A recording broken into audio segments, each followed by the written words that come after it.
Laudetur Jesus Christus. Praise to be Jesus Christ. Welcome to all of you to our live broadcast, coming to you here from the Vatican on this, the second day of the Conclave to elect the 267th Pope. We're coming to you here from St. Peter's Square, where people are gathering from all over the city and indeed all over the world, sitting here to join in the square for what we like to call our smoke watch, or our chimney watch, followed by a smoke warning or a chimney smoke warning in terms of white or black smoke. We're waiting to see what smoke will come from that chimney of the Sistine Chapel, and if it's black, of course, that means that the cardinal electors have not yet found the candidate whom they've elected to be Pope. If it's white, of course, that means we'll have a new Pope. We'll be with you, accompanying you all throughout this time to give you the latest, and we'll also be going into the square there with some of our own reporters and staff on our English team here at Vatican News to talk to some of the people in the square there. And we'll also have guests here in studio.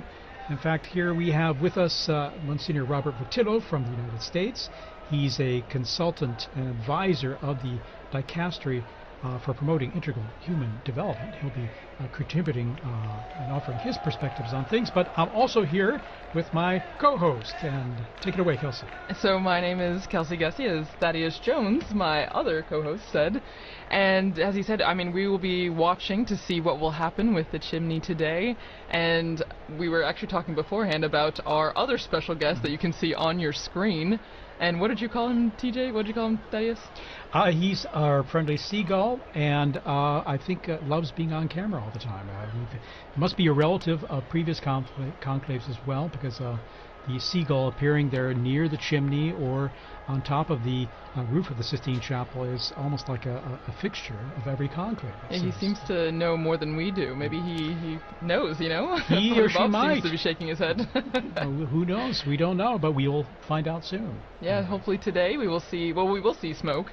We just have to wait and see what the ballot says with the cardinals. 133 of them are now in the Sistine Chapel, and they're deliberating, praying, and trying to see, you know, what the Holy Spirit is telling them or inspiring them.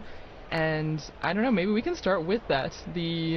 What's going on right now in the Sistine Chapel, in the sense that obviously we don't know the inner workings, but I mean, there's a system, there's a process to what's going on. Absolutely. Well, yesterday the first, the procession into the Sistine Chapel and the opening mass for the conclave as well for the election of the Roman Pontiff took place, so it was quite an incredible moment if you think about it in terms of the momentous occasion and the excitement that there is. And today we're here. They're proceeding into the Sistine Chapel in the morning and in the afternoons now, as they discern whom they believe and will be the next Pope, and who would fit that, who would actually fit the bill as best as possible. So, but before talking more about what's happening in Sistine Chapel, I'd like to introduce once again Monsignor Prevost and to welcome you for joining us here to help comment on this historic moment, but then also even to look at personal experiences. I'm not sure if previous conclaves that you've experienced, or prayerfully, or even here in Rome. Tell us, first of all, just a bit about yourself. Well, thank you, TJ and Kelsey. It's really good to be here, and I'm honored by the invitation to join you this afternoon.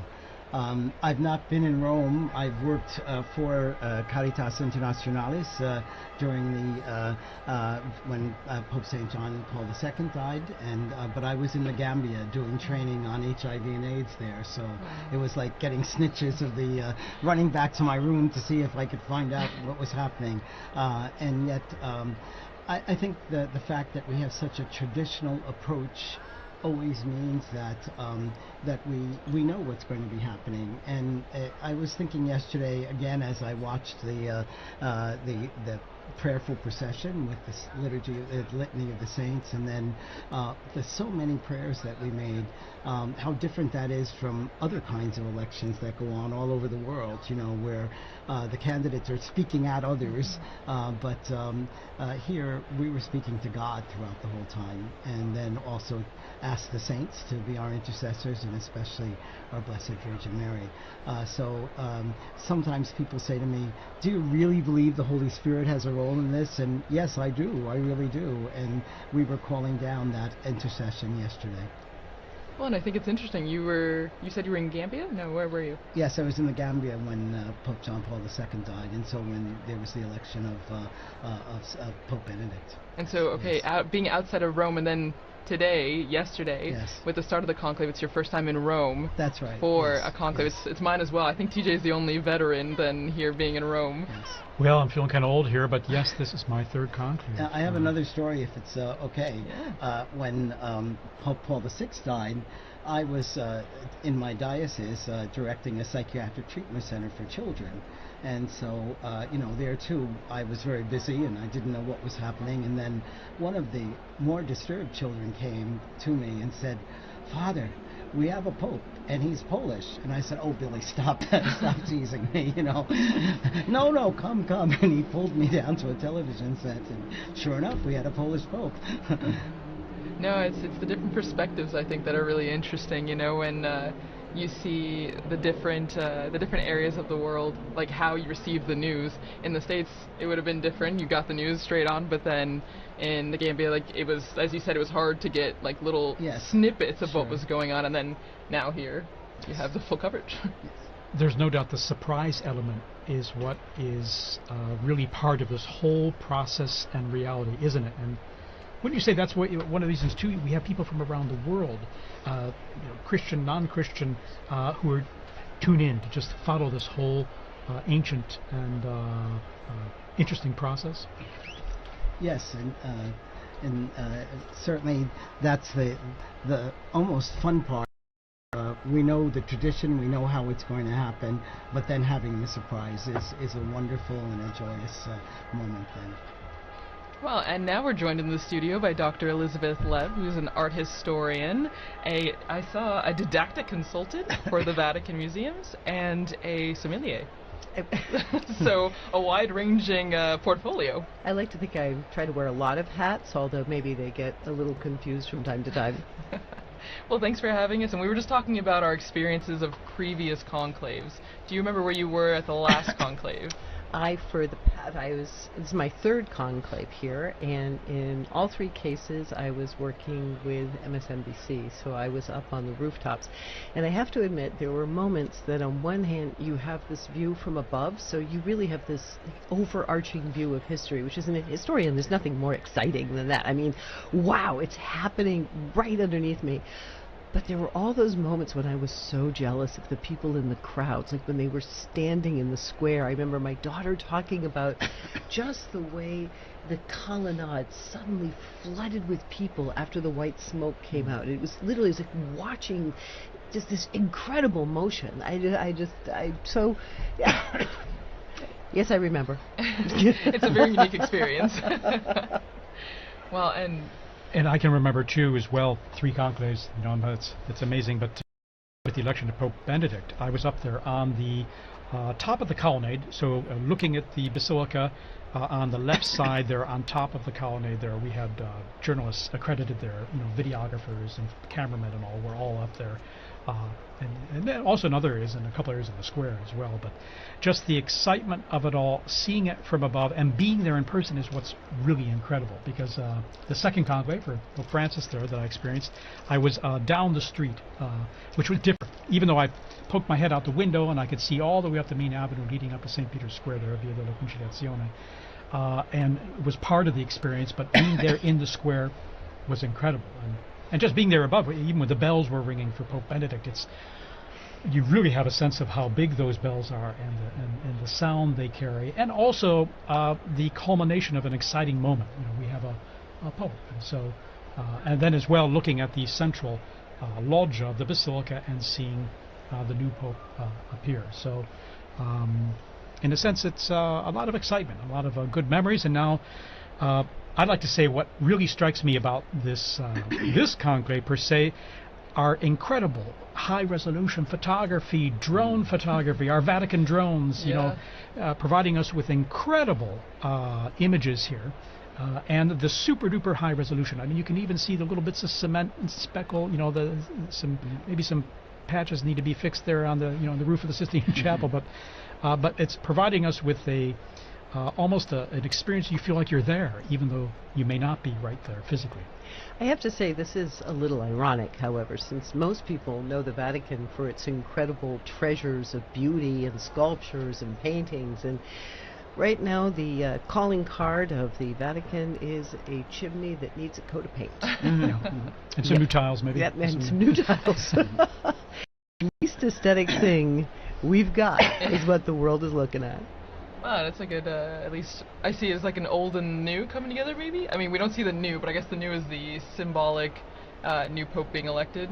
But you're right, it's definitely in need of a little extra loving, a little TLC. I was thinking more of like a metaphor. Like, between everybody gets very lost in all the glitz and glamour, and look at the gold and the marble and the paint and the color. And they really forget it all began a humble fisherman, someone who was not terribly aesthetically pleasing himself, who died in the most unaesthetically pleasing way imaginable and got thrown in a hole in the ground. The tomb of St. Peter, after being executed for a crime he didn't commit, was just a hole in the ground. And all of that beauty that everyone enjoys so much comes from that.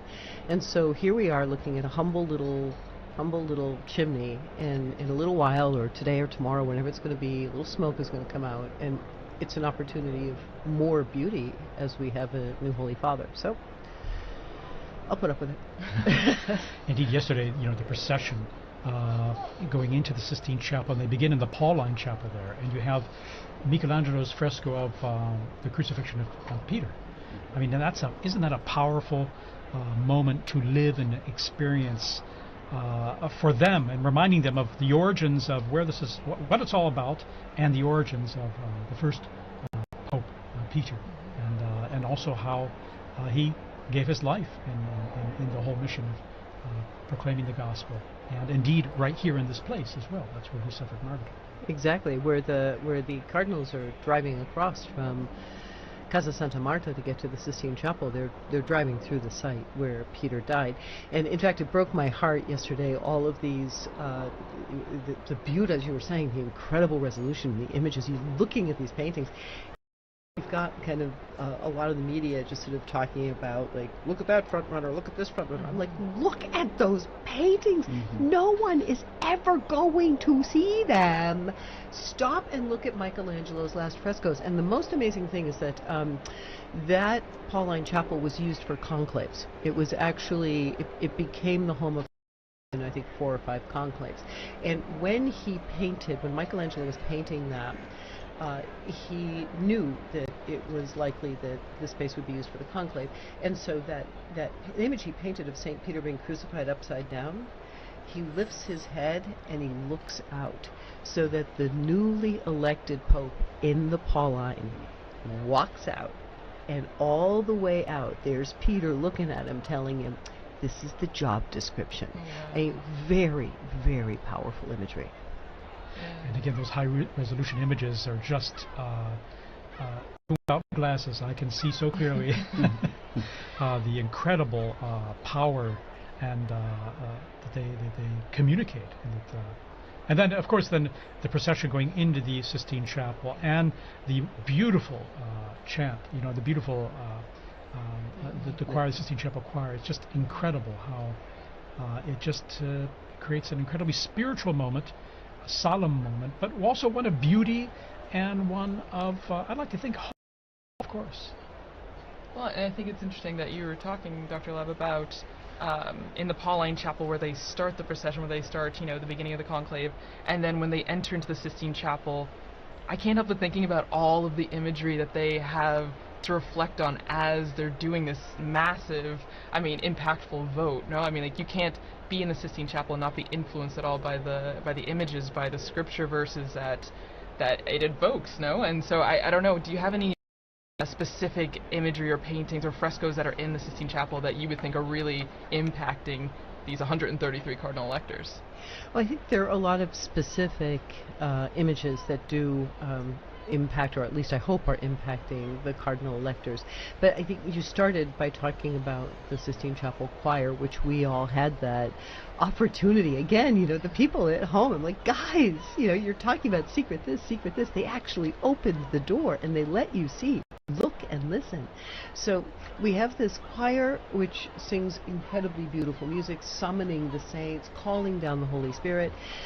We have this very solemn organization towards the Gospels, which are open on the altar for the vow, and then we have paintings all around us. And I think the first and foremost thing is, after all the noise and the cameras and the opinions and the dinner parties and the salon stuff that's been sort of coming in at them, what a perfect place for prayer. And then as they collect themselves, and I think now on the second day, sort of beginning to get accustomed to the space and accustomed to the routine, the painting that will probably come to the fore is the Last Judgment. It's the work that they must stand in front of, and each must stand alone, as we're all going to have to do it too, so it's not just them.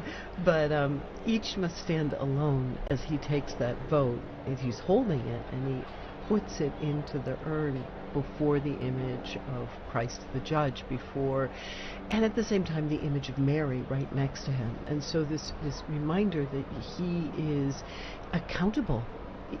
Each one of these men is accountable, but also each one of these men is going to be key in helping us access Christ's mercy, and so he must take care of her church. I mean, it's the church. And I don't know, Father Bob, maybe, do you have I mean, you visited the Sistine Chapel, I'm sure, Yes, many times. Is there an image that also resonates with you? Maybe not being one of the cardinal electors, but just when you're visiting the Sistine Chapel. Well, I think the fact that there's also humanity out in this as well. So you have the divine and the human. And the fact is that the church lives within humanity, but it's helping us to be the mediator to relate to God in a different way. And also the comprehensive aspect of the figures, and again, it's truly a universal church. But I'd like to go back to that poor roof again, because I think that too, I'm sure that Francis is looking down on that, because he's always reminded us that we need to be a poor church for the most poor people. And so this is very fitting that we'll be looking at this afternoon as well. Yeah, the simplicity of it does strike you. And by the way, our camera work there, we're fixated, so to speak, on that chimney, because we could have smoke billowing there very soon, or maybe not. We shall see. Depends on how the voting goes, okay? So obviously at the end of today, maybe around 7-ish or 8 p.m., we'll see, Rome time that is, if there's, there'll definitely be smoke. It could be black or white, but if there's a vote in favor of a new pope in this first voting session of the two, well, I mean, if there's a pope elected, we'll have white smoke in it. But anyway, we're just going to wait and see, and the camera is there. But we can tell you there are lots of people filling that square right now. As the hours, or as the time goes on, more people, Romans especially, come into the square to be part of this great anticipation and this excitement that is what we call this smoke watch, indeed. Well, and it's something that Thaddeus, we were talking about before, and focusing on the chimney. The smoke signals are definitely something that have been a tradition for many years to signal the election or waiting for the new pope, but it's something that is still like a continuity in our faith, and in the faith, in the conclave. I don't know exactly where that started. I don't know if Father Bob or Dr. Lev, you know where the symbology or the nature of using the smoke came from. The gradual, obviously the smokestack is proper to the Sistine Chapel chimney, which was used for the very first time in 1492 for the Conclave. But one of the interesting things to be thinking about, especially since we talk so much about this unprecedented conclave with the extraordinary number of electors and the extraordinary number of people is that the process of the conclave has been evolving over the course of 1,000 years. The election of the Pope, almost 2,000, but the process of this conclave has been evolving over. So the idea was to find a way to minimize the contact that the cardinals have with the outside world. And so eventually in the construction of this building, which was constructed specifically, I mean already it was constructed to have one entrance and one exit to be closed with a key, Conclave. So these considerations, the smokestack was actually added later. You'll see there's no chimney in the there's no a stove within the chapel. It had to be brought in. But as the process refined itself over the years, and they thought of better ways of communicating, especially because there were a lot of bookies making bets, so they wanted to make sure everybody found out at the same time so that they couldn't hedge bets. They developed the system of the chimney. So betting is also an ancient tradition that we have. Oh, I believe it was an excommunicable offense until something like 1918. It's pretty recent.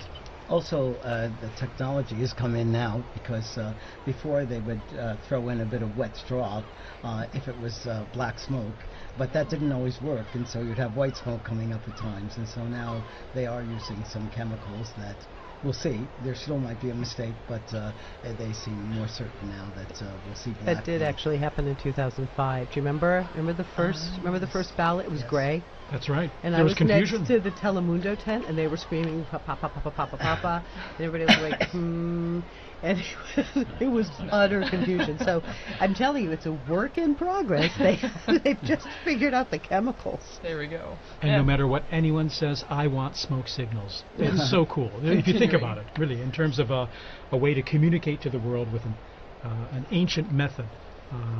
If we have a pope or not, a way to share that news. I mean, of course, it gets tweeted, it gets sent out live around the world, but I think looking at a chimney, even in 2025, is an exciting way to live this whole process and to experience it.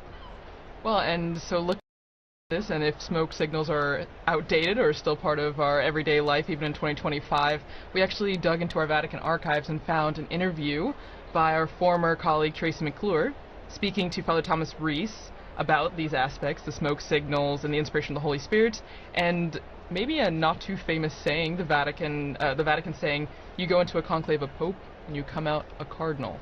So let's hear some of that interview.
There we are. We're hearing some archive reports we have on how things work in the past and looking at a bit of the history of conclaves and all. We're back with you, of course, here live in St. Peter's Square, and we're looking at that chimney. Nothing yet right now, but we're going to go into the square to talk to our own Joseph Tulloch there, who's going to tell us a bit about the atmosphere with those in the square. Okay, we're probably going to go to him shortly. All right, we're not going to go to him right away.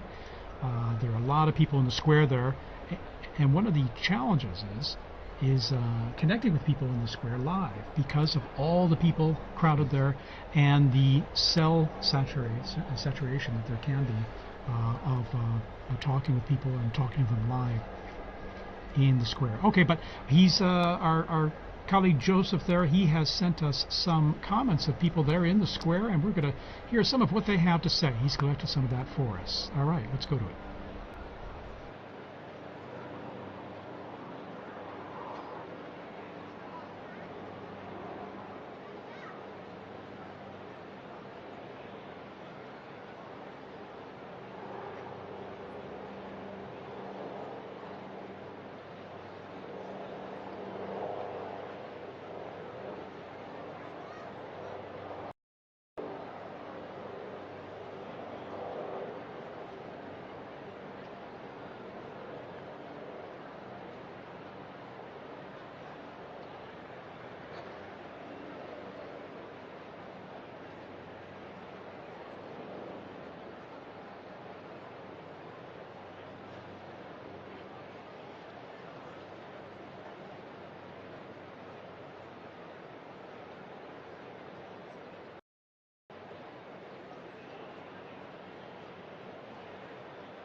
That's Father Matthew Bender there, Legionary of Christ, sharing his experience of these very intense days, past 10 days, almost 2 weeks now here in Rome, and talking to our own Joseph Tulloch, who is got him on the line now. So we're going to talk to Joe here live, and just Joe, give us an idea of the atmosphere there in the square right now.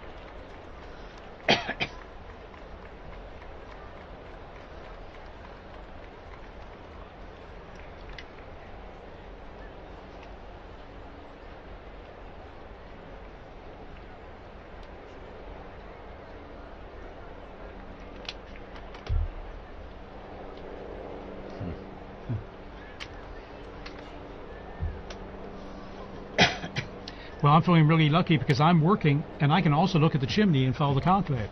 But Joe, tell me, are more and more people kind of streaming in there now as we're getting close to a possible smoke coming there?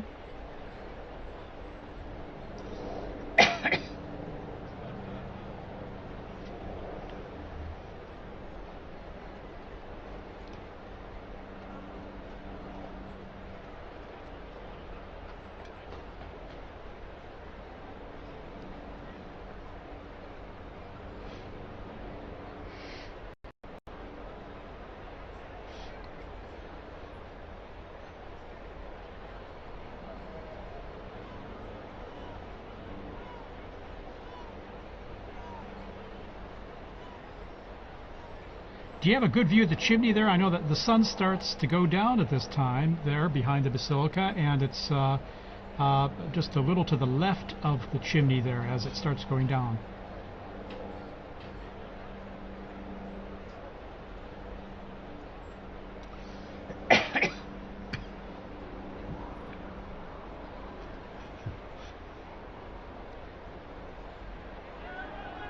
Well, I hope you have some sunglasses there too, because that sun is very strong. It's been strong these days, actually, as we go into the summer here. All right, Joe, anything else you'd like to add before we go back to you a little later?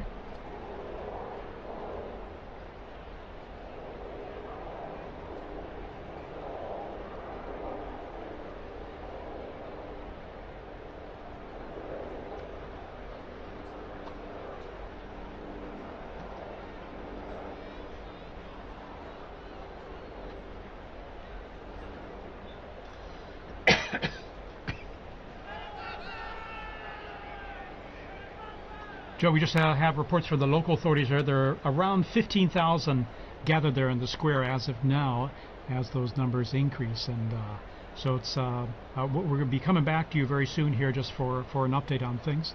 So thanks, Joe, and call us anytime too if you have any updates. And as we continue our coverage here, I'd like to introduce a new guest we have here in studio.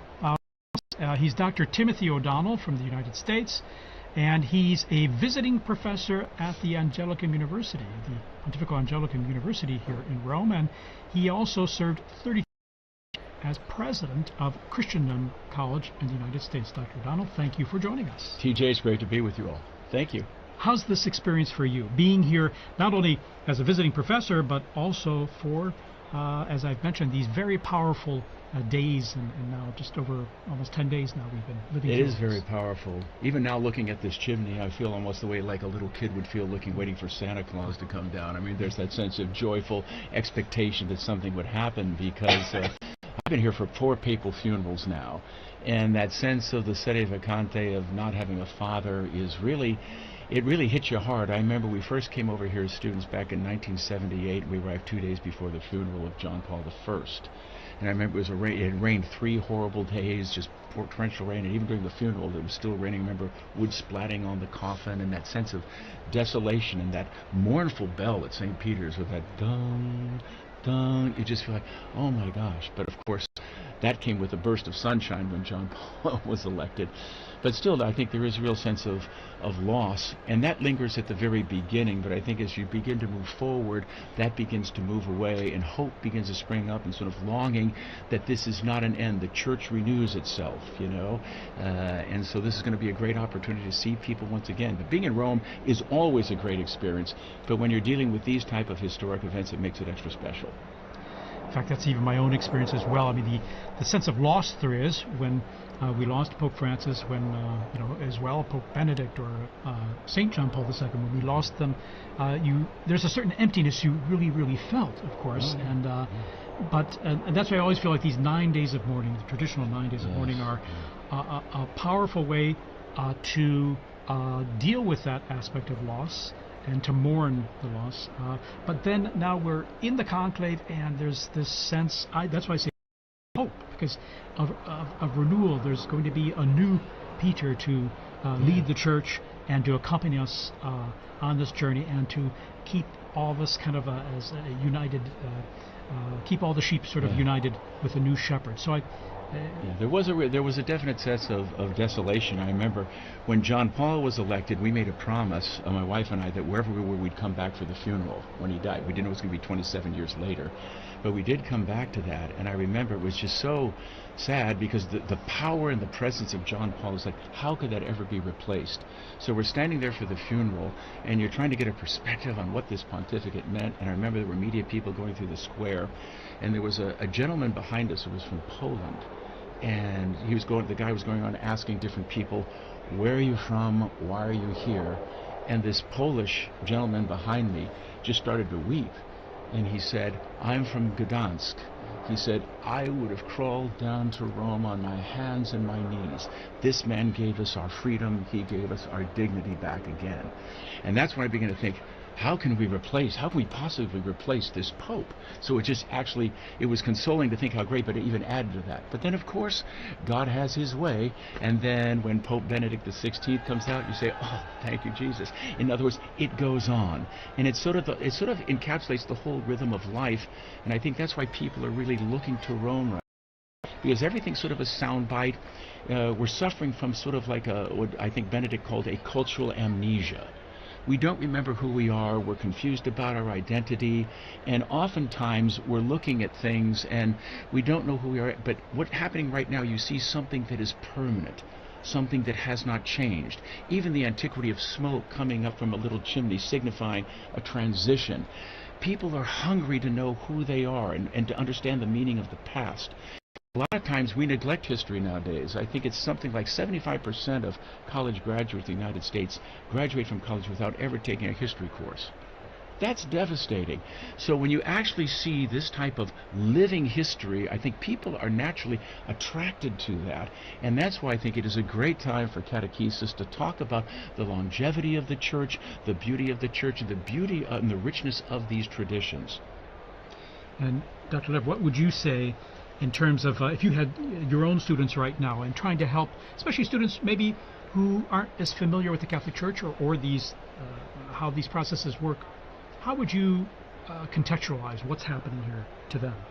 Well, I agree with you, Tim. It's such an incredible moment to show the students living history. I mean, one of the things about the Catholic Church that I think maybe we take for granted but is baffling to the rest of the world and incomprehensible at times to students is the man that we are waiting for will be the 267th Pope in a direct line. Where do you find stability? Where do you find a groundedness, a rootedness that continues over the course of centuries through political situations, geopolitical transformations, natural disasters, you name it, and yet we are still here waiting for that next successor. And that, for what that builds into is when you look at a building like St. Peter's that starts with the hole of the ground where they buried St. Peter, you are looking at something that shows a series of monuments, one placed on top of the other in a all the way up to the top of Michelangelo's dome. And so the beauty stems from that continuity. It's this incredible story, this incredible lineage of the popes.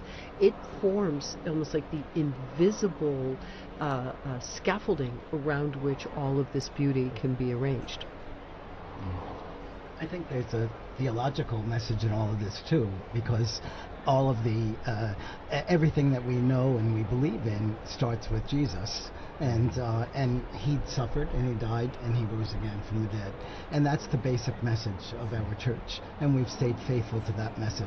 There may be debates around certain pieces, but that's the center of our church.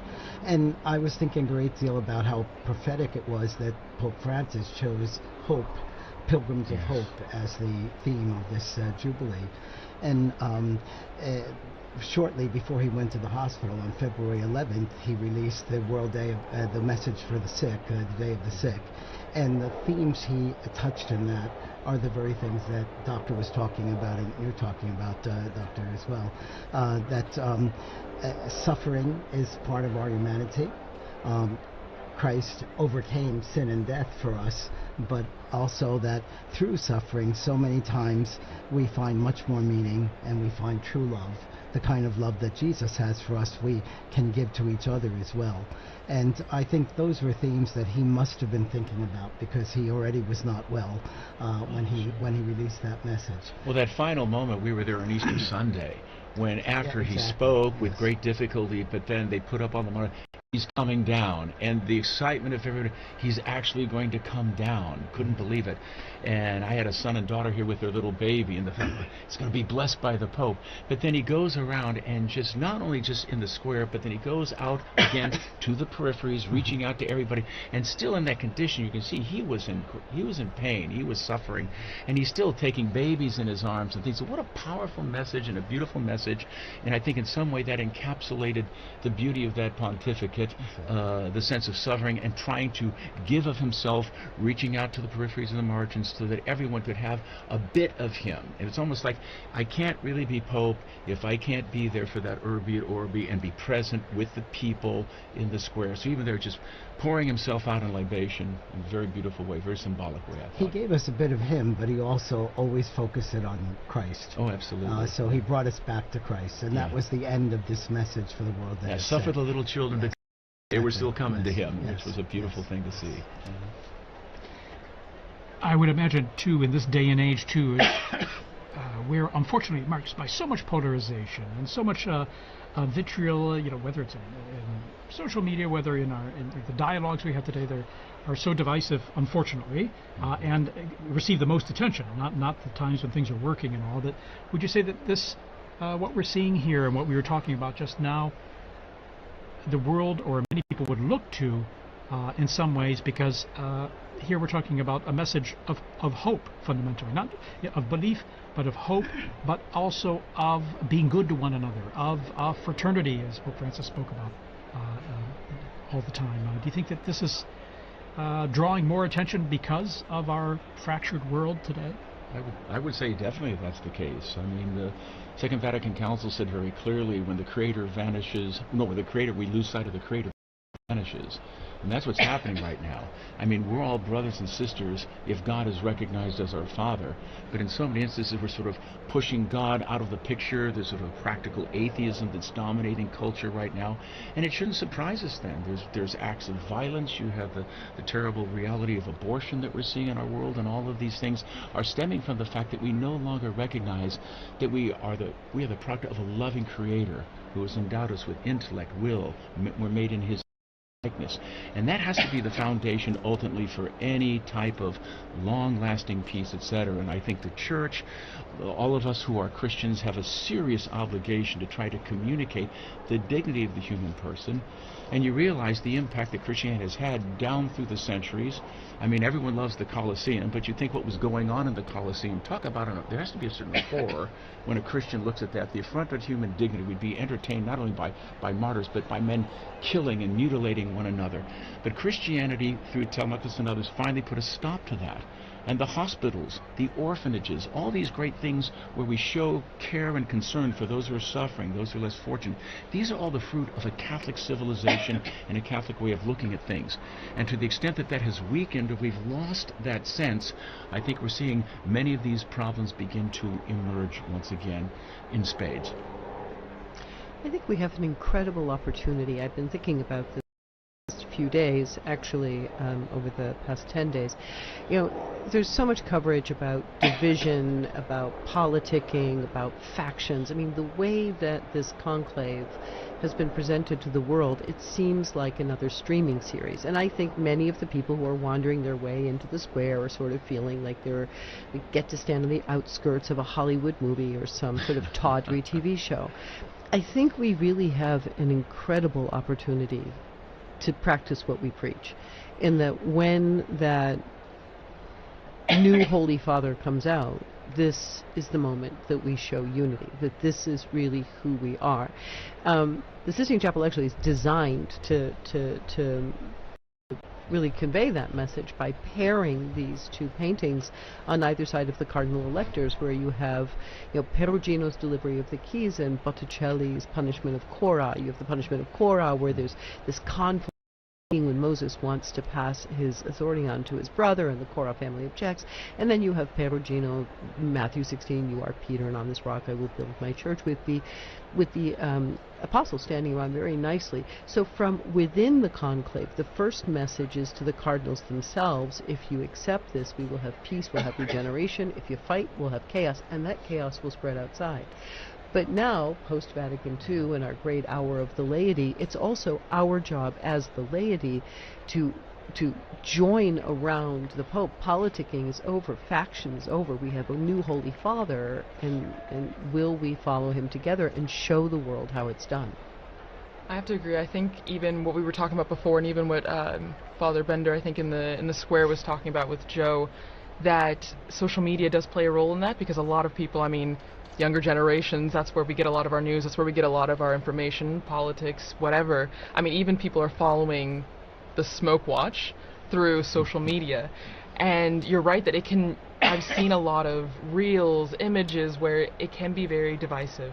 You know, it's maybe even lost the sense of it's a prayerful event, it's an event for unity, it's supposed to be something that should bring us all together. I mean, I was in the square earlier today, and hearing the different languages and the universality of the church in that, you know, seeing so many people, whether they were Catholic or not, coming here because someone told me when the Pope speaks, people listen, whether you're Catholic or not. He has a very big impact, and I think you're right that we as lay people, and Father, we have a role to use this as an opportunity to grow in unity and peace.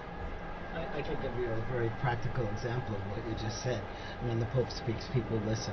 I worked as an attaché to the permanent mission of the Holy See in Geneva for 19 years. And I have to say, most of the time when they were making the governments made their different speeches, there'd be a buzz in the background, everybody was talking. But when we raised that Holy See flag, they stopped talking. They wanted to know what the Holy See was saying. And I think that wasn't because we were saying it, but it was because that was the Pope speaking. Well, he brings something to the political and the social order that they can't find within themselves. Unfortunately, there's been an impoverishment of our political discourse.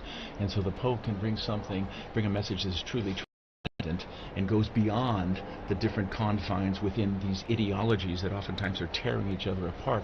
And I think we're at a point now where people are really tired of those ideologies. We think about, you know, Russia and Ukraine and the horrible things going on there, what's going on in Gaza, but to have a voice that is able to communicate a higher purpose and say we need to rise and appeal to the better angels of ourselves. I mean, this is an important thing, and we really need. So whoever gets elected, I think there will be an outpouring of goodwill.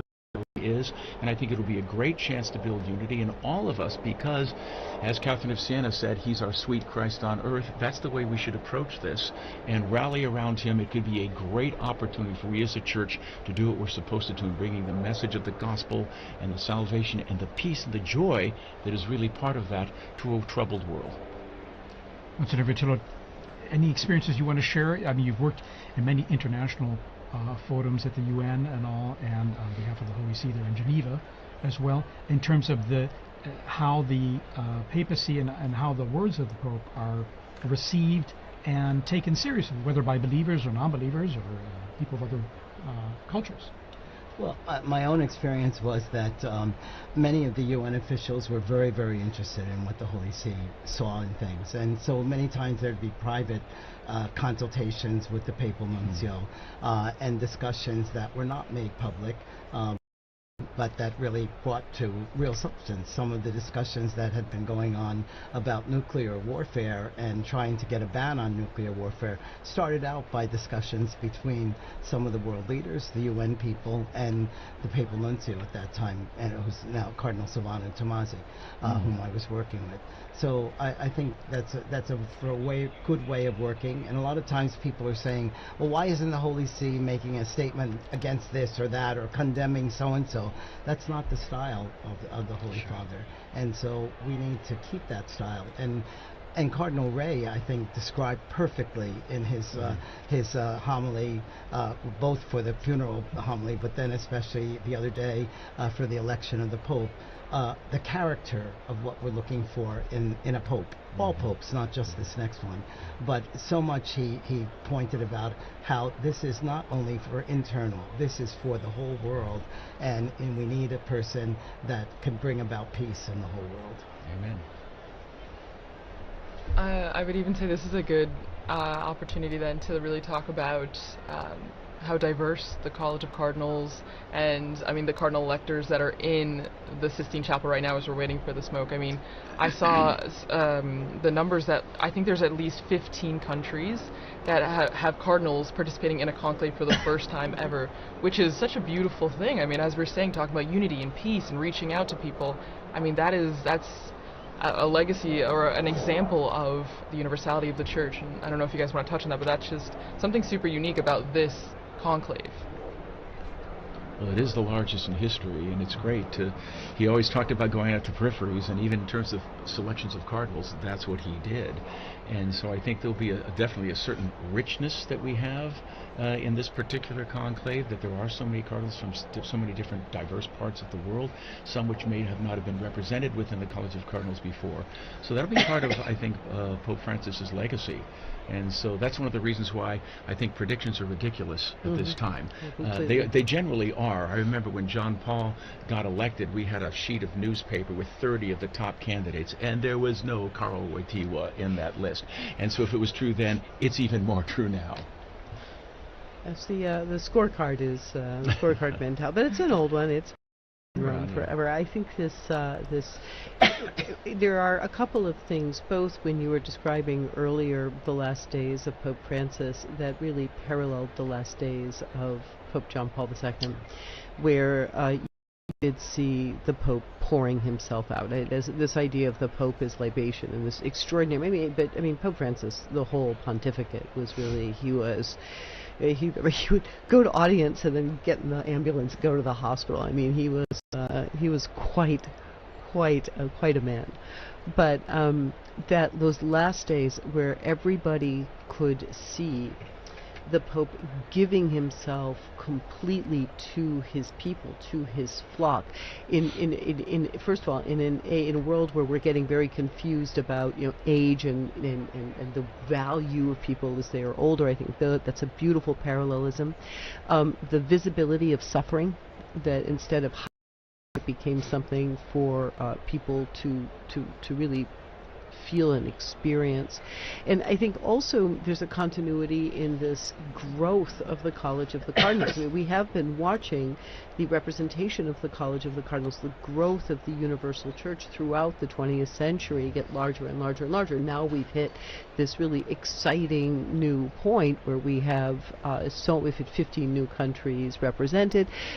We have voices from all over. But again, the plan was always that, and it really shouldn't be surprising. Forgive me if I bring everything back to art, but it's the only thing I know. But it shouldn't be surprising because, I stand in that Sistine Chapel shoulder to shoulder with people from all over the world. And they stand in that space where you have the invisible beginnings up on the ceiling, you have the invisible endings in front of you.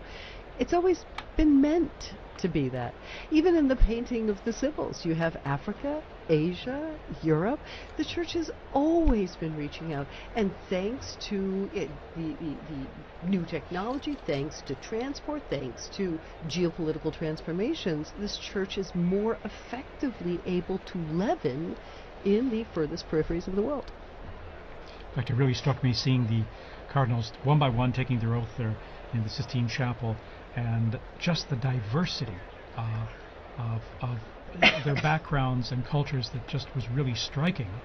And what struck me too, just watching them one by one, in some ways they look like ordinary people in beautiful vestments and all, but one of them will be wearing white, most likely following this vote. And it's amazing how they can kind of take on or the office takes a hold of them in a sense, or that they become, I don't want to say new people, but there's almost the ministry, the role they've accepted and are taking on becomes part of who they are, and that it's almost like they take on a new and living personality, isn't it? Historically, that's true. There have been a number of elections where they picked men that they thought would for a short time, and then they get in there. Of course, the whole church is praying for them at every mass, so you have tons of prayer coming, but they are energized by that. And some of the most dynamic popes that we had, they thought were going to be very short. I mean, Pius V was supposed to be a very short reign.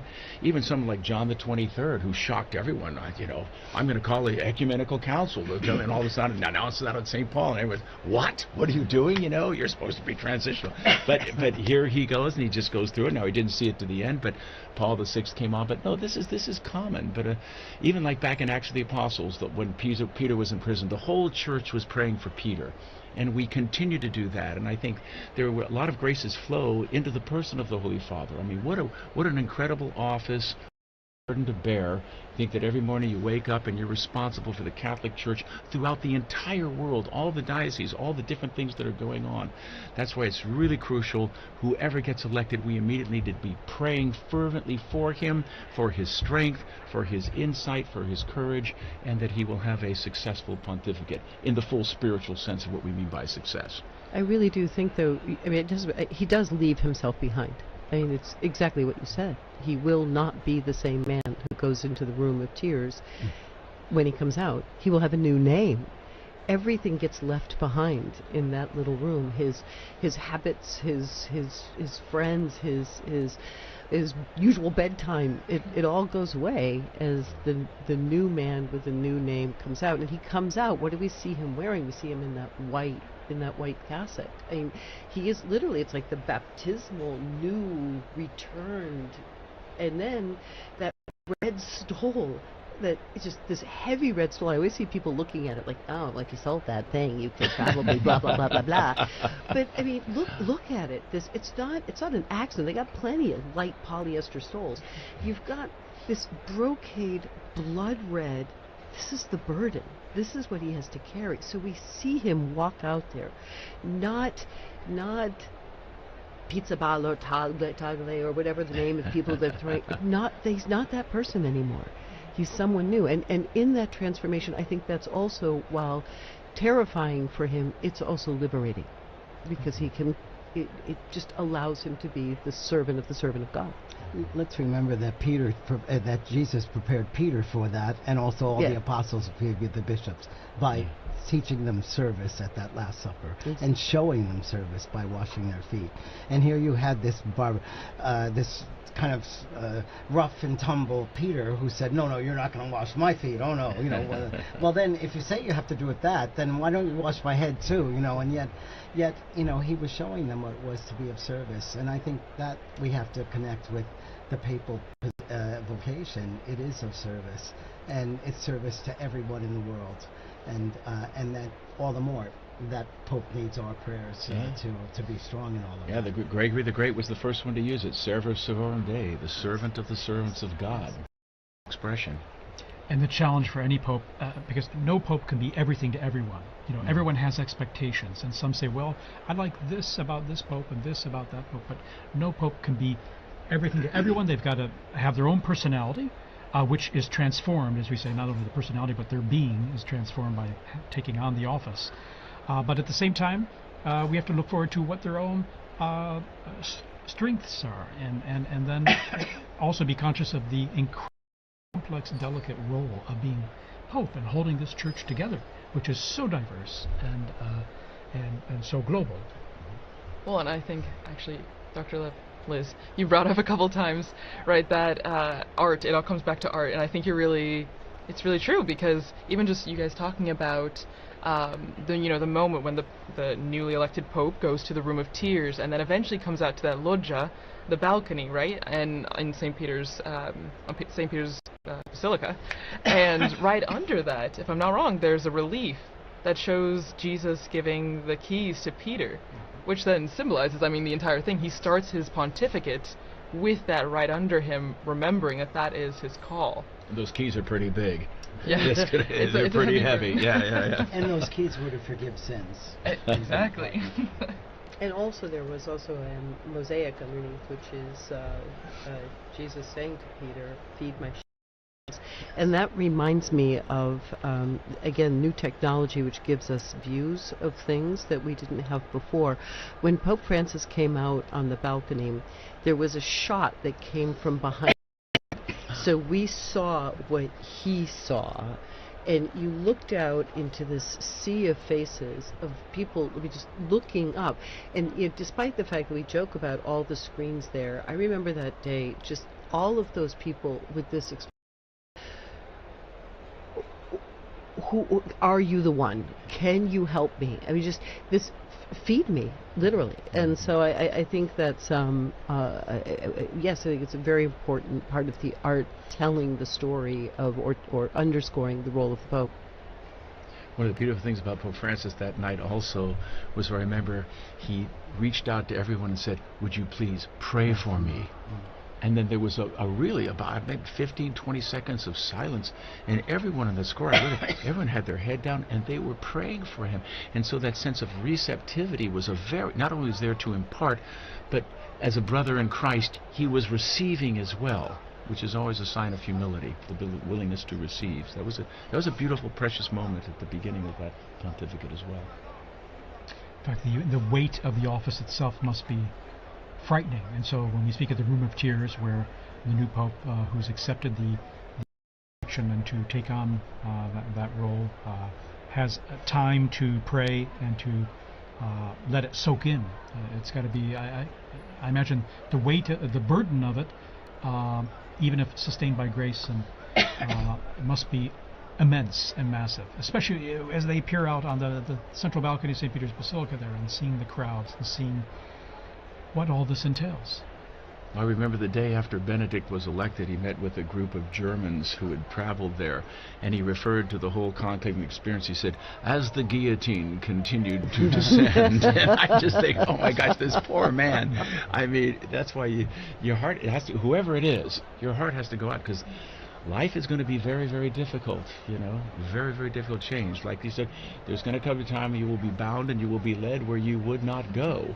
And not everyone has been gung-ho wanting to be elected Pope. There have been reluctant ones. I think Benedict XVI tried 3 times to step down, retire from the Holy Office, his work there. But John Paul said, Jesus didn't get off the cross, I'm not retiring, and you're not either. But he soldiered through. Also was very reluctant. He said he would refuse at the beginning of the conclave, and when the guillotine began to come down, they saw him going, nope, nope, nope, nope, nope. And apparently he had to have a talking to.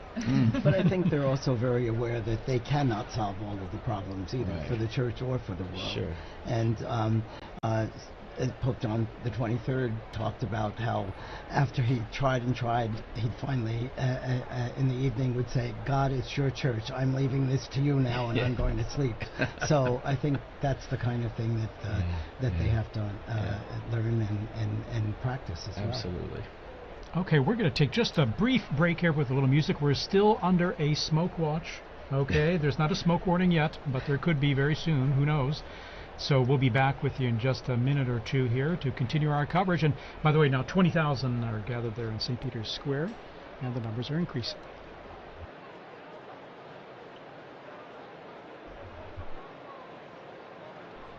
Before saying goodbye, we just want to also thank Dr. O'Donnell for joining us today, because he's going to be with his students from Christendom College to see whatever smoke comes out. So thank you so much. A joy to be with you. God bless you all. Thank you for the great work you're doing here. Appreciate it very much.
So after that wonderful little break, we have information that the numbers in the square continue to rise, and just looking back, I want us to think about where we were the last conclave, or the last couple of conclaves, because as we were talking about before, you know, times have changed, but the smoke remains the same, the chimney remains the same.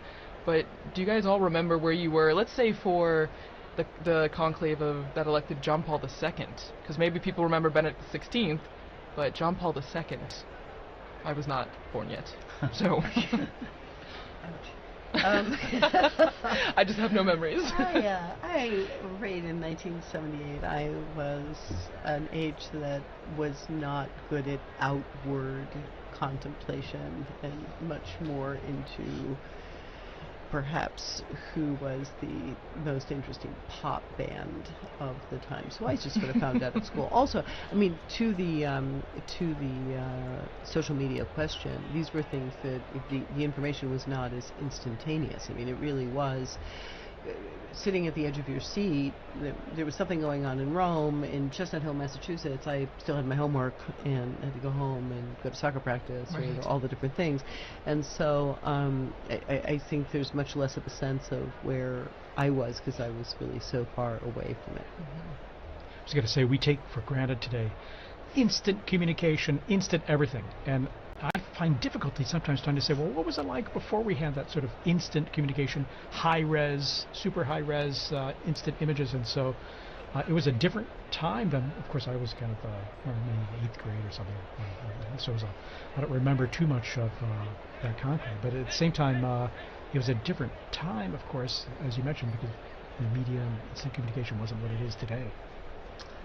Well, I'm 78 years old, so I wasn't in high school at that time. I was a priest in my diocese and also going to social work school, but I was also directing a psychiatric treatment center for children.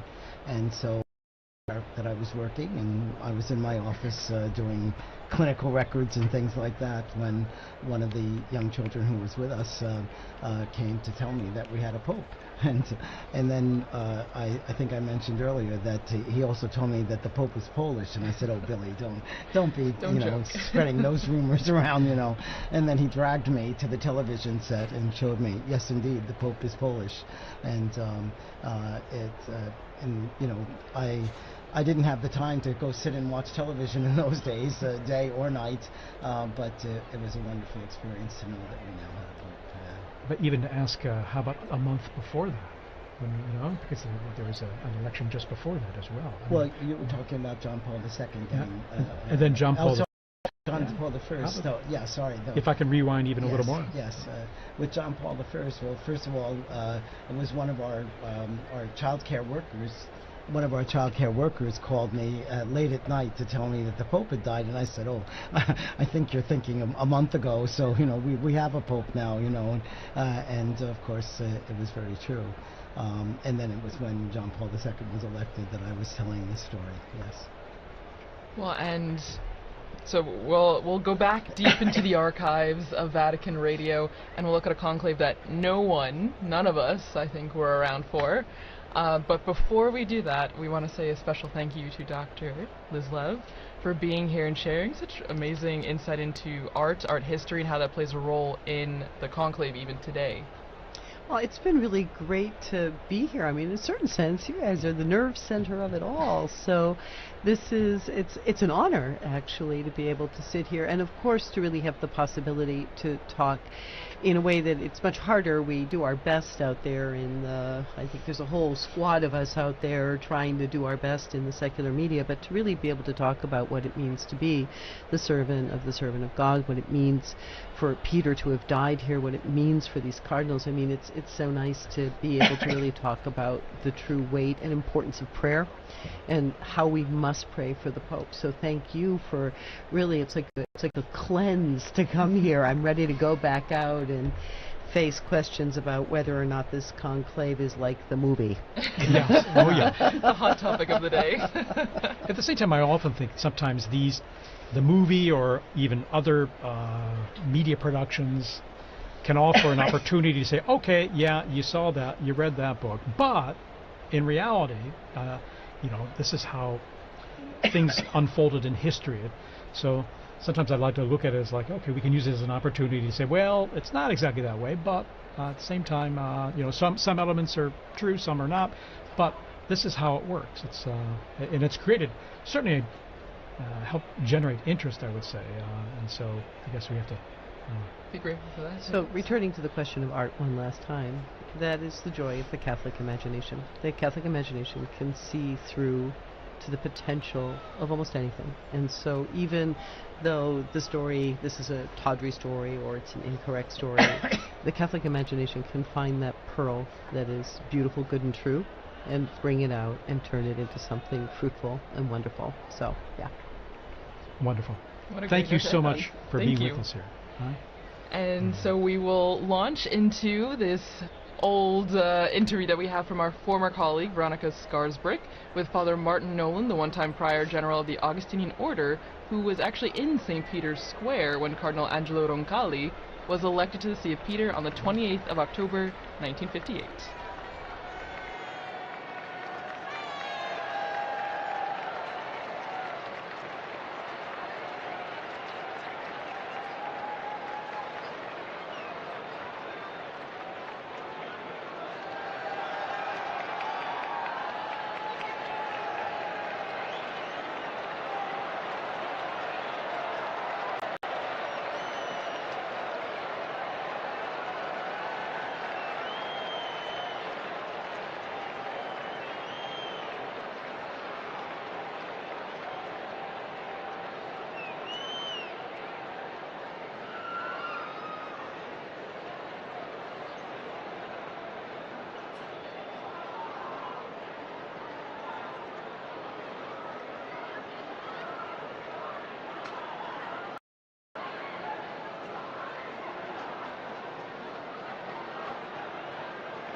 We have smoke in Peter's Square now, so Look we at will that. come Look back, and at it that. looks to be white. white. We Look at have that. Look a at that Pope. smoke streaming out. This is good. This is incredible news here, coming up here on 6:08 p.m. here in Rome at the Vatican, and we have white smoke streaming out. And you can hear the chimney. crowds. And we hear the crowds applauding there. As you can see, now we got the camera. Just This crowds of people crying. Is and, amazing. Here we are. and celebrating this special moment. It's too late, so. There was a brief moment where we were a little unsure, but it is confirmed it is white smoke. We have white smoke here. A smoke warning. A smoke And warning, that's you're no white longer smoke. watching.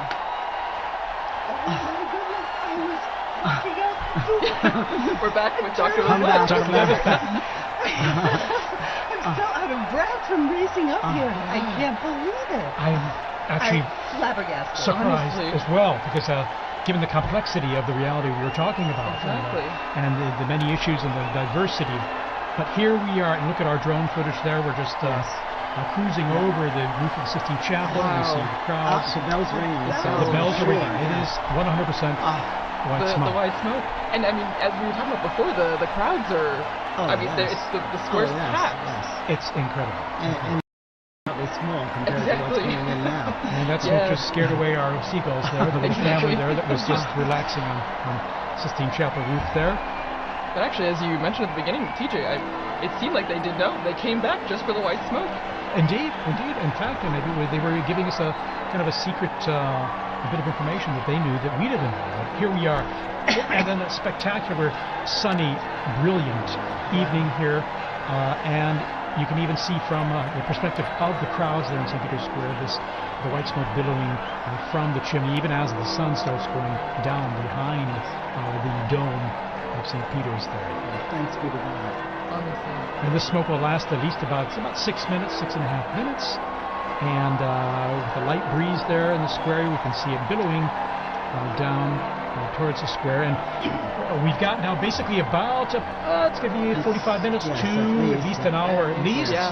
before the new Pope, just elected, So before we appears will know who. to greet everyone. And so there's huge anticipation, naturally, of who will the new successor of St. Peter be. Well, and I mean, as we were talking about before, you see the crowds filling the squares, but also the different people who have come. I mean, you can see the flags waving, people smiling. It's a big sign of the universality of the church, but then also just how supportive people are in sense of being here for this moment. And now we're going to have an invasion of Romans. They're going to be coming in. Yes. And, no, it's only natural and normal. I mean, we live here, so those who can. And he's their will be- bishop too. What's that? He's their bishop too. And of course, he's their bishop. There you go. And so they're going to be streaming into the square now. It's going to be filling up. It will make for some interesting traffic around my house because if my recollection is correct, when they couldn't get any further, they just to the road. So And there you are. They were just there. Just stop in, the road. in the road. But, my you know, goodness. there's nowhere else to go. That's It's true. over here, That's so- true. Look at that billowing, thick white smoke there. All the different I flags. love the people ready with their flags just in Yes, case. yes. My daughter said that the election of Pope Benedict XVI, her closest friend, they went to school right around the corner here, and her closest friend was German. They went running out into the square, and out comes Joseph Watson, and she said her friend had this teeny tiny little, teenage girl purse. She pulled out this purse, this flag, this enormous flag, was suddenly waving. Oh my goodness. So apparently a lot of people come prepared. Yeah, because you just never know. I mean, when I was in the square earlier, people thought, oh no, it might be a longer time. It could take, days. Yes, You just don't know. You just don't know. Yeah, you just don't know. In fact, I didn't know what to expect. At the same time, it's a wonderful surprise here to see the white smoke billowing there. And so after just, day and a half, basically, Yeah. and here we are. It does with- make you feel like there's a wonderful sense of the noise stopped, the cameras went off, they went into the chapel, they prayed, and the Holy Spirit spoke. I mean, it just really gives us a great sense of confidence. And indeed, this hope that's being realized, that we have a new shepherd, so to speak, someone to take on the reins there and to accompany us on this journey, our life journey. And it will be fascinating to see. As I say, you see the central lodge of St. Peter's Basilica. You see that's where the new Pope will be appearing, as he traditionally does, to be announced that Habemus Papam, that we have a pope, and then the big surprise will be as he proceeds towards the central loggia, and we see who that cardinal is, now dressed in white. Well, and for many people, they might be thinking, okay, why is there this long wait, as you mentioned, Thaddeus? Why is there this long wait in between when we see the white smoke and when the new pope, comes out into the loggia? And it's because there's a process that's going on right now. There is a very long process, which will be the oath of allegiance of the cardinals, of which there are 132 now. And we saw how long it took for the oath to for the conclave. I'm imagining it will take about that length for the oath of allegiance. Well, and also, Liz, you had mentioned before, way before in our discussion, the Room of Tears, which has become very essential right now. So right now the new pope would have gone. Or is it after? I would think that the ballots are burned after. I think he's already, and I think that's one of the reasons why this is kind of a funny hour. Right. As it got to be past 5, I was thinking, well, I guess now we have to wait until 7. But I think this must have been the time that he spent in that Room of Tears, thinking about preparing himself for what is. Look at that square, and that square is it's a microcosm of the millions, if not billions, who are watching, all of them fixed to see, some of them already Christians, Catholics, but other people who are really searching. And there is so much searching going on in the world. And I don't know how many of the people that I've been working with in the secular media circles who talk about, well, I used to be Catholic, or I went to Catholic school, or I was an altar boy, or I was this.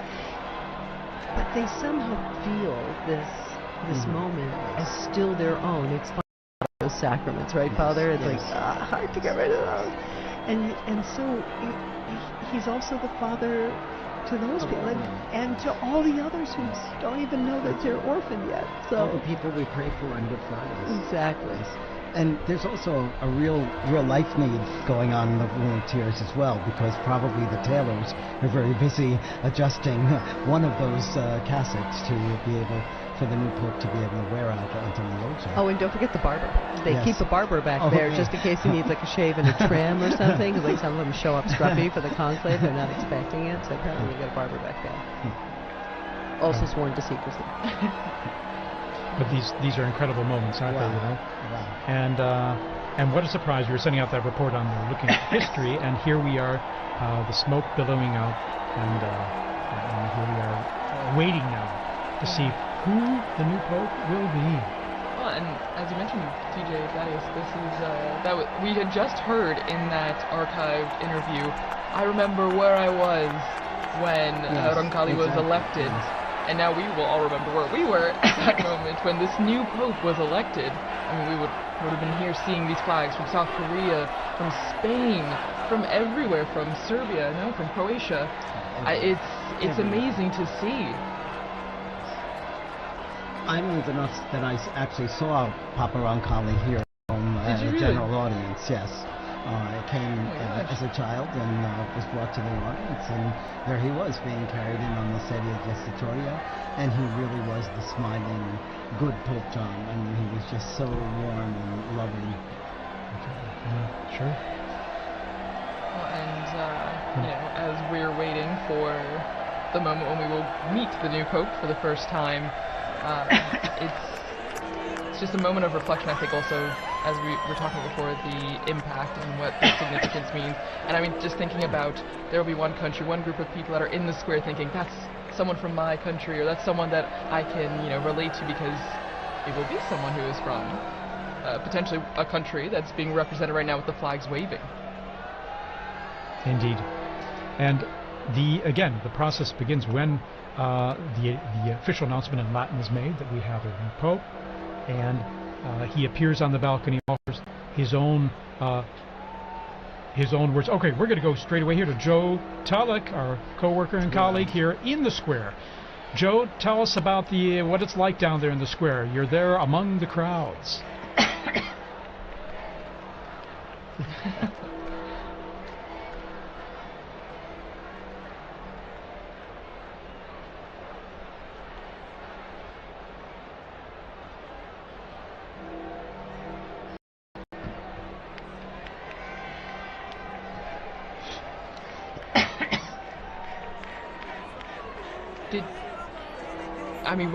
Was there a moment where you heard gasps? Was there a lot of surprise? Did you feel like people were shocked that the smoke happened right now?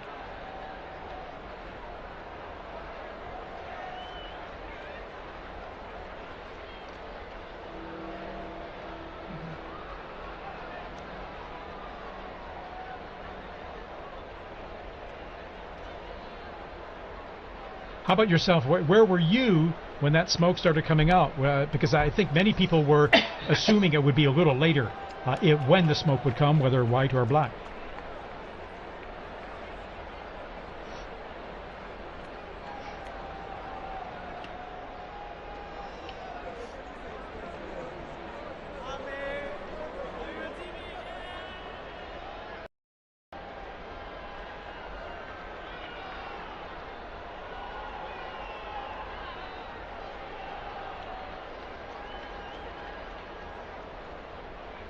Well, amazing. And I mean, as you mentioned, there's still people running to the square, and there will be probably for a long time, Joe. I mean, because people will be flocking to see the new Pope coming.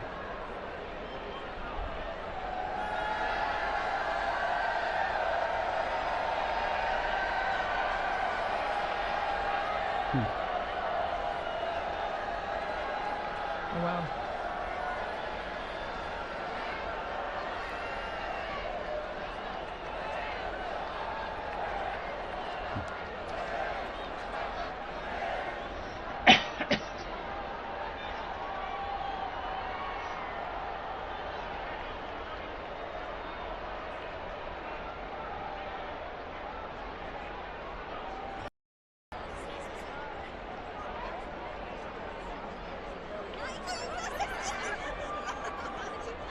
Beautiful. And our camera work here, we were just zooming in on that balcony from where the new Pope will appear. Joe, tell us about, I mean, when you're explaining to people in the square, what's next, what's going to happen? I'm sure people are asking you, so what happens? The Pope's new elected, and then...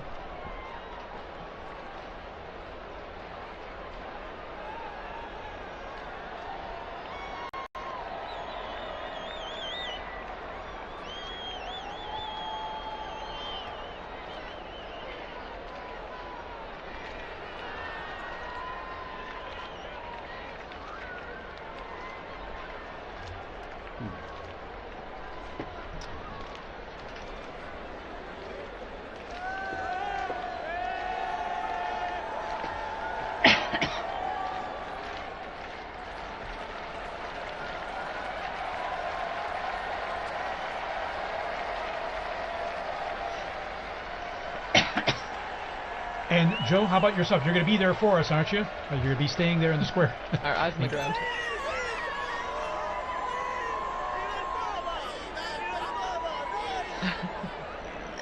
Fantastic. And you'll be telling all your friends about this experience you're having here right now in the future, I'm sure. Well, thanks so much, Joe. Thank you, Joe. We're going to be back with you very soon for more update on all happening in the square there. So, Monsignor Vitilla, tell us a bit about this experience for you now. I mean, this experiencing it live, the smoke coming out here, and now our great sense of anticipation for who the next Pope will be. Well, it's just such a privilege to be here in Rome at this time, but also I probably felt closest to Pope Francis because I've served him both as the in my work at Caritas Internationalis and then also at the Secretary General of the International Catholic Migration Commission. I always used to say he's the best guru you could ever have to do public relations on migrants and refugees, and I don't have to pay him a thing, you know. So and there were many times when I was able to meet him, and it was so beautiful an experience each time. So the emotions are more now than there were other times because I loved the popes, but they were strange to me. I didn't know them so well. I met Pope John Paul II a couple times, but not as closely as working with Pope Francis. It's wonderful, it's exciting, and then it's a real privilege to be here at Vatican Radio and to have been part of our smoke watching together. It's now smoke warning, of course. So, and a severe smoke warning. Exactly. And white smoke, that makes it even more severe, so to speak. But it's severe good news, I like to joke and say. But, I think it's going to be very nice. I'm very happy that I was here. And just when I was walking out the door, and I just thought, I don't want to be alone in this moment. Yes. This is a moment of ecclesia. This is the moment of people gathered together. I'm going to run back upstairs and knock on the door and see if they'll let me in. I'm so happy to be able to share this moment, and I love this view of the square and all of these people who are gathering together in really a tremendous sense of rejoicing. This is after our 9 days of mourning, after the shock of Pope Francis's death. We are rejoicing again, and that is very lovely for a beautiful, beautiful day in Rome. Yeah, stunning. Actually, perfect weather, and I like to jokingly call this kind of weather severe good weather. It's just wonderful. It's sunny and of course, I remember in 2013 when Pope Francis was elected. It was during the evening. It was dark out, and it was still Cold. Yes. It rather was cold and wet and rainy. And the sun set later, but it was illuminated with the lighting in the square, and now the even improved lighting they have on the basilica. Now it's stunning. You know, the square and the facade, how they've renewed the lighting. But then it was illuminated by all the phones being held up and all. But here we have the brilliant sunlight illuminating all the people there in the square and growing in number. And now, Dr. Lev, tell us a bit about, I was thinking, the central loggia of the basilica there, and even the history behind it of the popes appearing from that loggia, from that balcony, and giving their most solemn blessing, Urbi et Orbi, which the new pope will impart after he greets the crowds there, that solemn blessing to the city, in Latin, to the city and the world. Which is that's the first. His first act is to impart this blessing, because after all, he is the Pontifex Maximus. He is the bridge between heaven and earth. So today we'll see him in the facade of St. Peter's, and that facade, which was built in beautiful construction by Carlo Maderno from 1612. But even in some of the buildings in Rome, actually have a loggia of benedictions. So there's a sort of strange side transept on St. John Lateran, because when the popes lived over there, that was where the pope would come out for the Urbi et Orbi blessing. Or even the church of San Marco in Piazza Venezia, where Pope Paul II lived, he also had a loggia of the benedictions placed into his house/church/ because the popes weren't officially living in the Vatican. And then even what it means to have the Pope on that balcony. If we were in the early 20th century, the first conclaves of the 20th century, there was no Pope on the balcony, because during the so-called Roman question, after the unification of Italy in 1870, during those conclaves, while the newly formed Italian state and the ousted papal state confined within the walls of the Vatican, their tensions between the two of them meant that they would hold the conclave,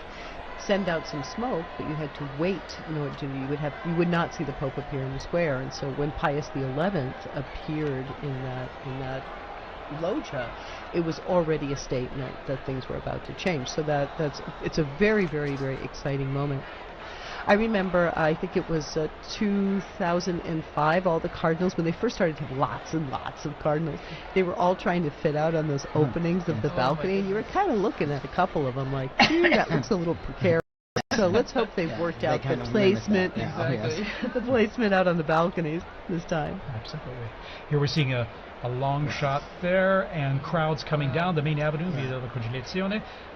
There are security checks, of course, which is one reason that the crowds may kind of trickle in more than be running into the square. Unfortunately, it's absolutely necessary nowadays. So, sure, you could see them coming from the security. So there's already a metal check, and also we have to ensure the safety and security in the square. So. Well, and as we're seeing all this jubilation and excitement, sadly, we have to say goodbye to... I'm like those sports stars that keep quitting and then coming back. I mean, you'll probably see me back in like another 15 minutes. Yeah, you are welcome to come back. Or a bit like the seagull coming in and around the chimney. I really like the sports star comparison better, but I'll handle seagull. Okay. Thank you so much once again. I'm so happy we got to share this moment together. Thank you for being here with us. Well, and as Liz mentioned before, you know, when we were talking about what is happening now, what takes so long, I mean, according to John Paul II, I believe his Apostolic Constitution, right, Universi Dominici Gregis, there's a process that's happening, and it starts with the rite of acceptance, which already happened, because that's when we know we get the white smoke, because the Pope, the man that was elected, had to say yes.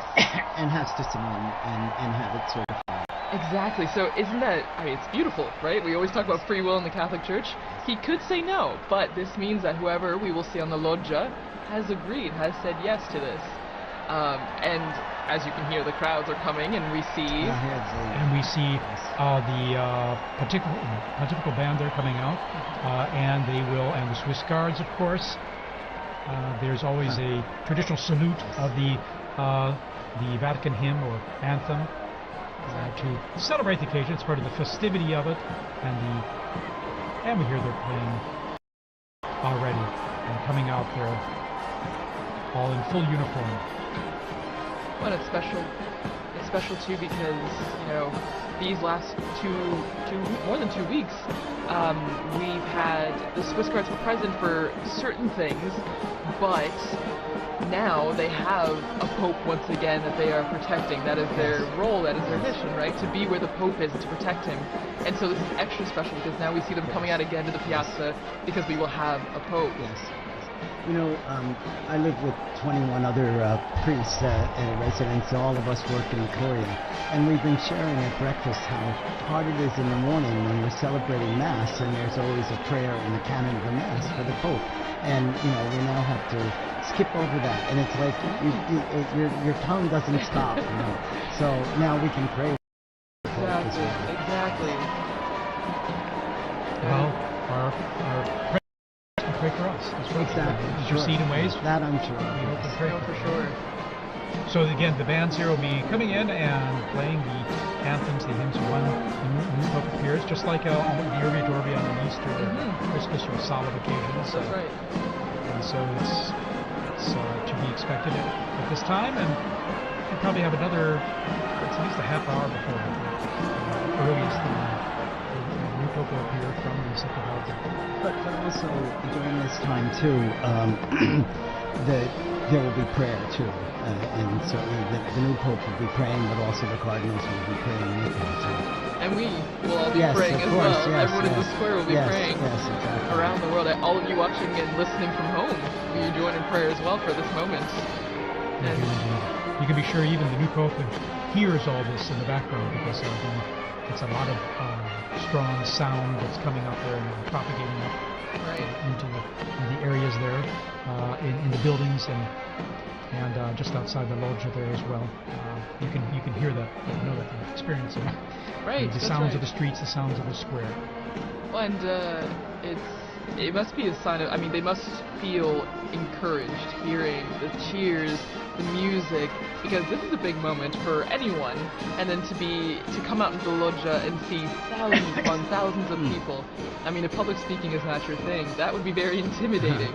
And so to hear the support of the band and the people clapping and cheering must be extra special for that person. Absolutely, a huge encouragement as well, apart from the weight of the office and accepting and realizing the challenge, the immense challenge that we'll be taking on, and responsibility, but encouraged by what is the fanfare we're seeing and hearing in St. Peter's Square. And as I mentioned, the crowds are filtering in.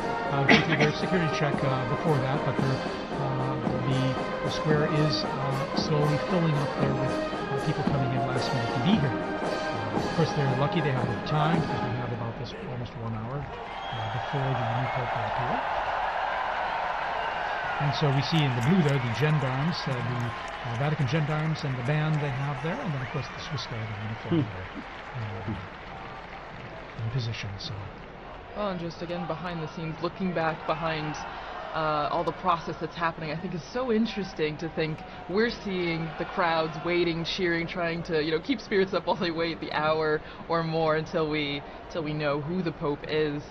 And I think, as we're talking about, prayer is also a central part of this aspect as well. I mean, before the Pope comes out, we see the first ceremony, the greeting, the Te Deum, you know, where in the Sistine Chapel, after, you know, being dressed and saying yes, the Pope goes back to the Sistine Chapel and he takes a seat on a chair and a ceremony begins. And it's introduced with a greeting from the senior cardinal of the Order of Bishops, and then they read a passage from the Gospel, which, as we talked about with Liz and also Dr. O'Donnell, I mean, it grounds the mission of the Pope, the office of the Pope in the Gospel, in the message that Christ gave to Peter, you know, feed my sheep, tend to my sheep. So I don't know, it's a really special moment, I think, when you look behind what's happening right now as we wait for the Pope.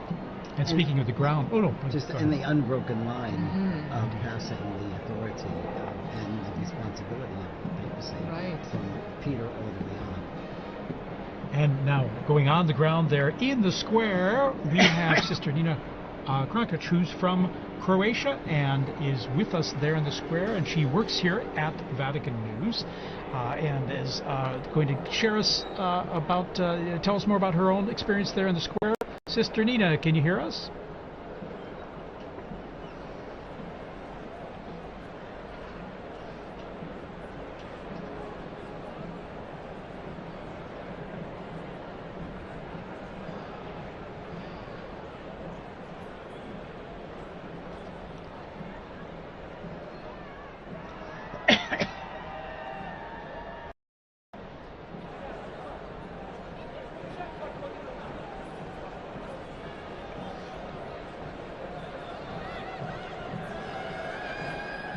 Sister Nina, you must have run out of the building there to get there in the square, because I mentioned the crowds coming in now there's got to be some bottleneck there, isn't there?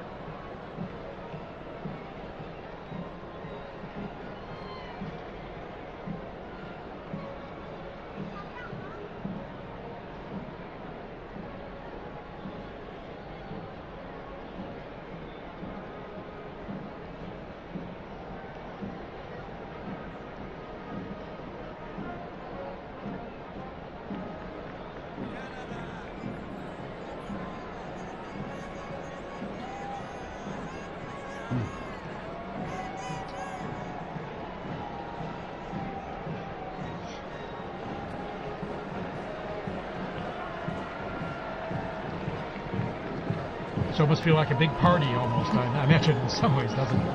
Now the Italians are coming in. And we can hear the bands there. We see the Italian Carabinieri band that's coming into the square as well. So I imagine it's adding to the festive atmosphere you're living there. Listen.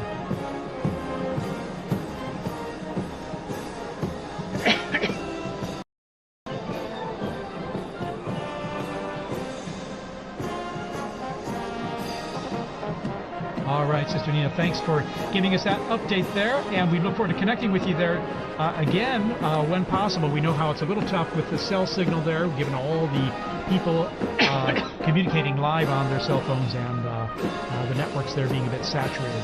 But thank you, and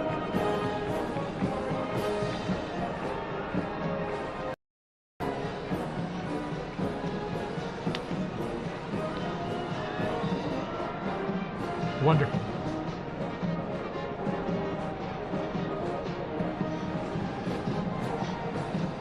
And Sister Nina, by the way, this is your first experience of this type, isn't it? Your first conclave, and so it must be extra special for you.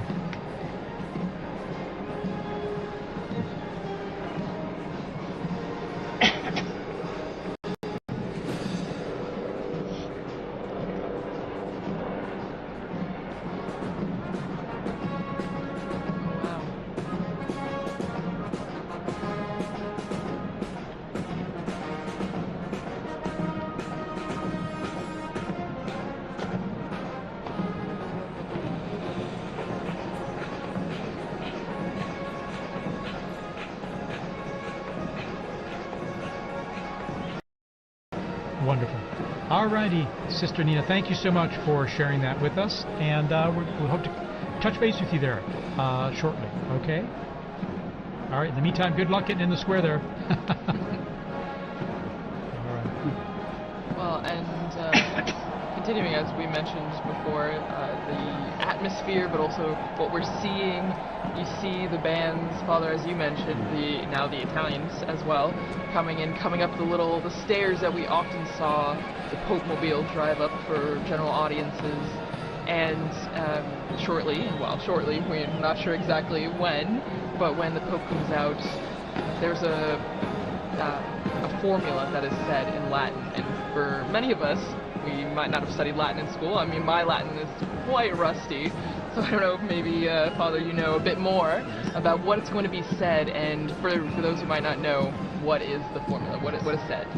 Well, it says the proto-deacon, and it's Cardinal Monberti is the proto-deacon right now, will come out and say, I have an announcement of great joy, and then he says, we have a Pope, Habemus Papam. I saw some signs there and they didn't have the correct conjugation of Papa, but that's okay. The fact is, the news is and it's almost universal language now in terms of communicating the fact that we now have a Pope. And then after that, he announces the name. The name, yes, in Latin. And so I'll tell you a funny story of that too. A friend of mine was in the square when Paul VI was elected, and he was standing. He's from the U.S. He was a student at the North American College, and no, it was when Paul II was elected, and he was standing next to an Italian woman, and they announced that the Pope was from Polonia, and this Italian woman crossed herself and said, "Grazie a Dio da Bologna." Da Bologna. That guy from Bologna. Yes. You can hear Polonia in Italian meaning Poland. Yeah, it's tricky. If you don't know Italian or Latin, it might be a bit confusing. But no, it's extra special, and as you mentioned, I mean, I remember watching with some of my colleagues here at the start of the compilations from the Habemus Papams that we have video or audio of, which is only in the last, just over 100 years that we have video, and it's been really interesting because whether you know Latin or not, you know that phrase and you know what it means, and so it's a big signal to a new chapter in the church. And I'm thinking that the last announcement was by Cardinal Jean-Louis Touron, whom I worked with a great deal, and he made that announcement, and it was so good. And he's gone home to heaven. He's now rejoicing once again tonight. That's right. I remember him very well when he announced introduced Pope Francis. And I remember even hearing his name. I was going, who? And then I looked it up very quickly because, as always, it's a surprise. Right. It's a surprise. And you don't know, because we have such a list of people, and as we've said throughout this entire Smoke Watch, that it's the Holy Spirit that guides the decision. And so we don't know to that moment.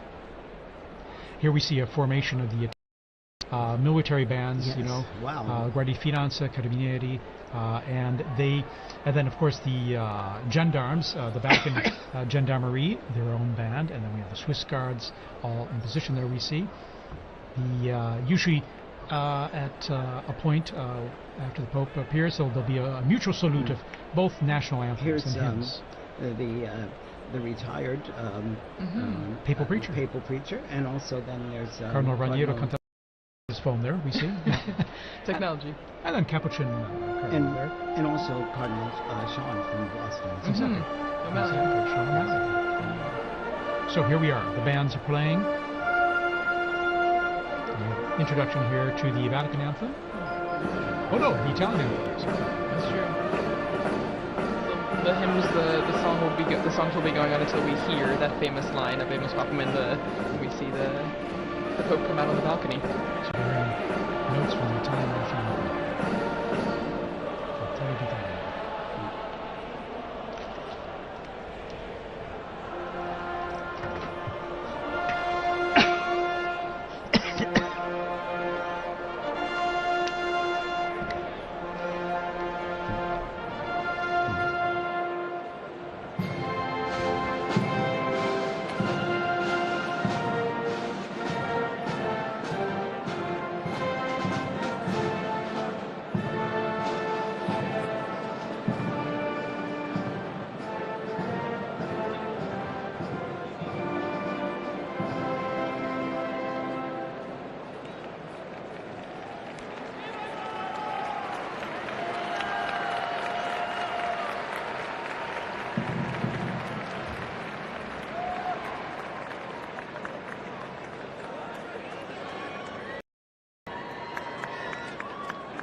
And we've just heard those, the Vatican hymn and then the Italian national anthem played, mutual salute between the two groups of bands.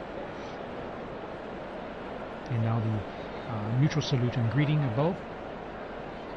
This is just like when we see at Easter and at Christmas, the Urbi et Orbi. During the Urbi et Orbi, when the Pope gives his blessing to the city and to the world. And before that, his Christmas or Easter. So the bands are lined up there as we await the curtains to be pulled back there from the central loggia of St. Peter's Basilica there. And even though the Holy See is a separate country, it's important for Italy to be involved in this too, because he's also the Bishop of Rome. So it's his flock is in Rome as well.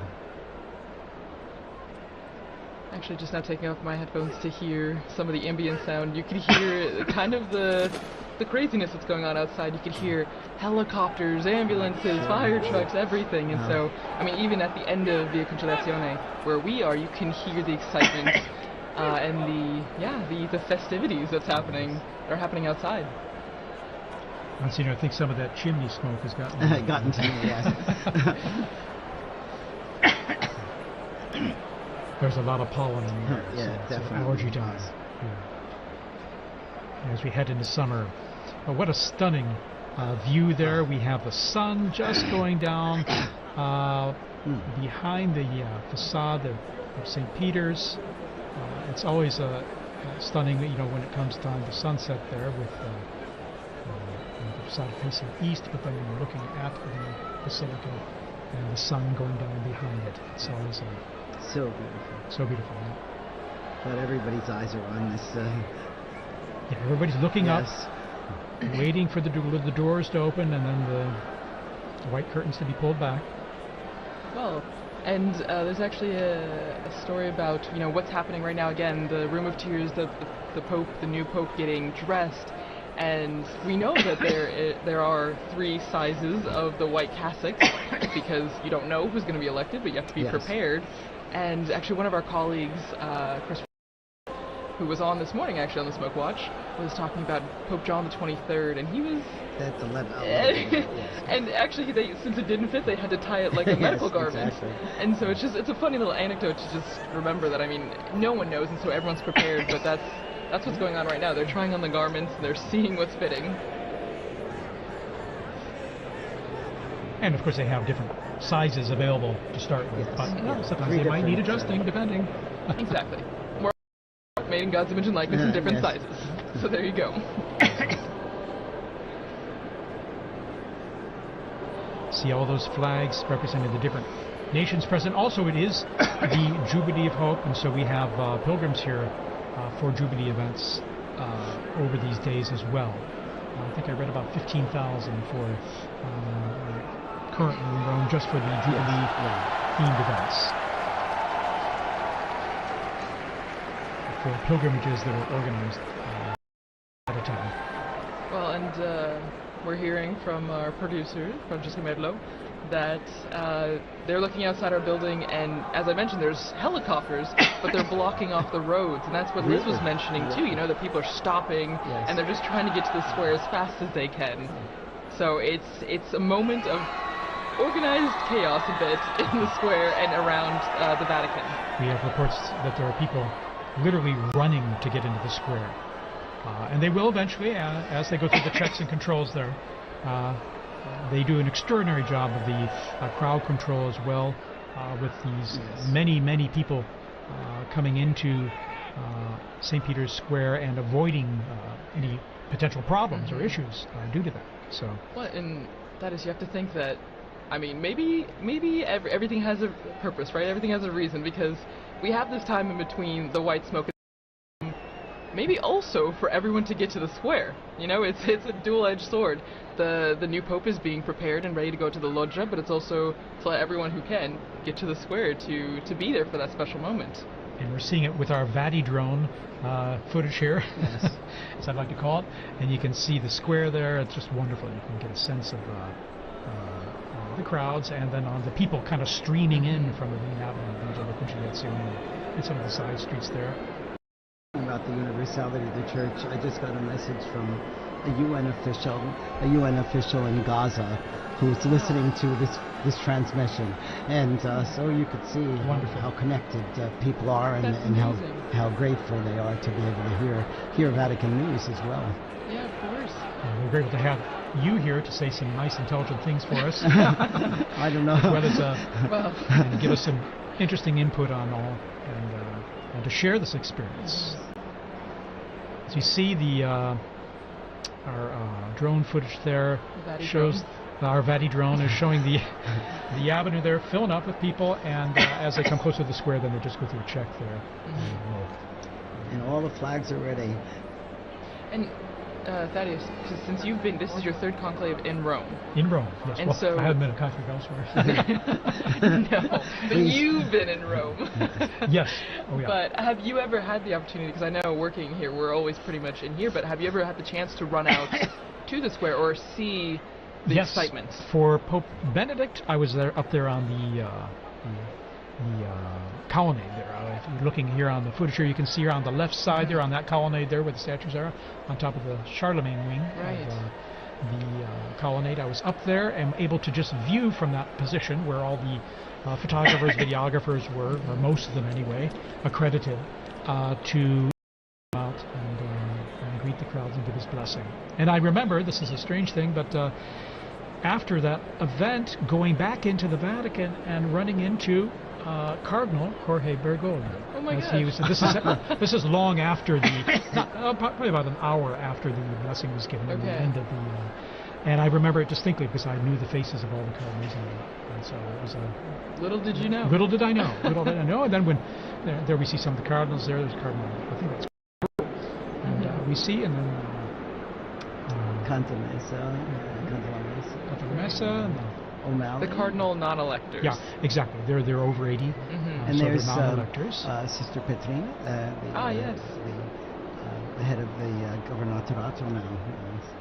And that's Archbishop Fisichella as well, I think. And we see the Secretary of the Dicastery for Communication, Monsignor Lucio Luis, as well.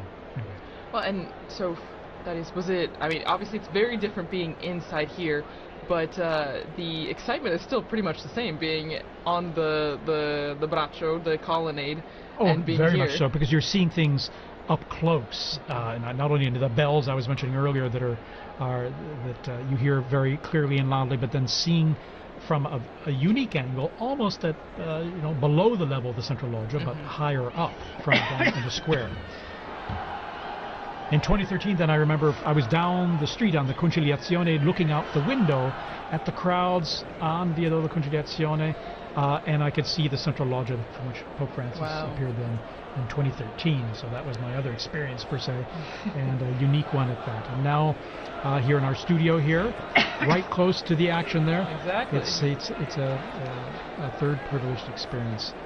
Again, what's really you really feel is the excitement of it, and the joy of having a new pope, but then also the expectation, who's it going to be? Right. And I remember with Pope Benedict, it was a bit, the weather was a bit cloudy and cool then. I mean, this is a day of just brilliant sunshine, mild temps. Of course, we're in May, and so things warm up here quite a bit and pretty quickly. When Pope Francis was elected, I was helping out at an English-speaking parish in Geneva in addition to my other work, and the pastor had asked me to give a talk to the parents of the First Communion children, and we got the news just as I was ready to start the talk, so I knew tonight I'm not going to get anything else done with this. Wow, so you've gotten the announcement in different places all around the world. Yes, No, that's amazing, and every time just a tad different. And joining us, Father Paul Samasumo, who's from Zambia, and he's head of the English Africa section here at Vatican News and the Dicastery for Communication. Father Samasumo, good to have you here. Many of our listeners who listen to the liturgies will recognize your voice as well as you do the commentaries for the papal events. How's this experience for you now? Thanks, TJ. Actually, I've been here all day, and then I went outside to meet someone, and you won't believe I got blocked. I could hardly come in. I've been trying to come back for the last 10 minutes, but fortunately the security forces allowed me when I showed my badge. And, people are just running into the square. It's amazing. It's my first conclave. I've never... I came in just after Pope Francis had been elected. So this is quite an experience for you. It is an experience for me as well, yeah. Absolutely. Amazing. Even just the moments leading up to this experience. I live in a house where some of the cardinals also were staying before they moved to Santa Marta. Of course, they had their own little tables, and sometimes we'll just provoke them. They had shown secrecy, of course, confidentiality, but it was so wonderful, and the dedication of them going to the congregations, the meetings, and even the non-electors, some of them live there permanently in our house. And we have some of the staff who have been helping. They had to also do the swearing in, so that they would be, some of them couldn't go because they're small children and they wanted to stay next to their children. So it has been a great experience even from that point of view. Well, and also, since you're from Zambia, how do you think people in Africa, the African continent, are taking this moment? I mean, we have viewers, listeners from all around the world, but your experience in watching the conclave and being prepared for this Habemus Papam moment, like, what do you think is the atmosphere, the environment of people watching in Africa? It's a great moment. I can tell you already I've received about 5 or 6 calls just within the space of 10 minutes as I was coming in. Wow. From some of my colleagues who are in the media. And I think the most, the call that I really enjoyed was my uncle is 82, and usually we talk to him through my aunt because there's a problem of hearing.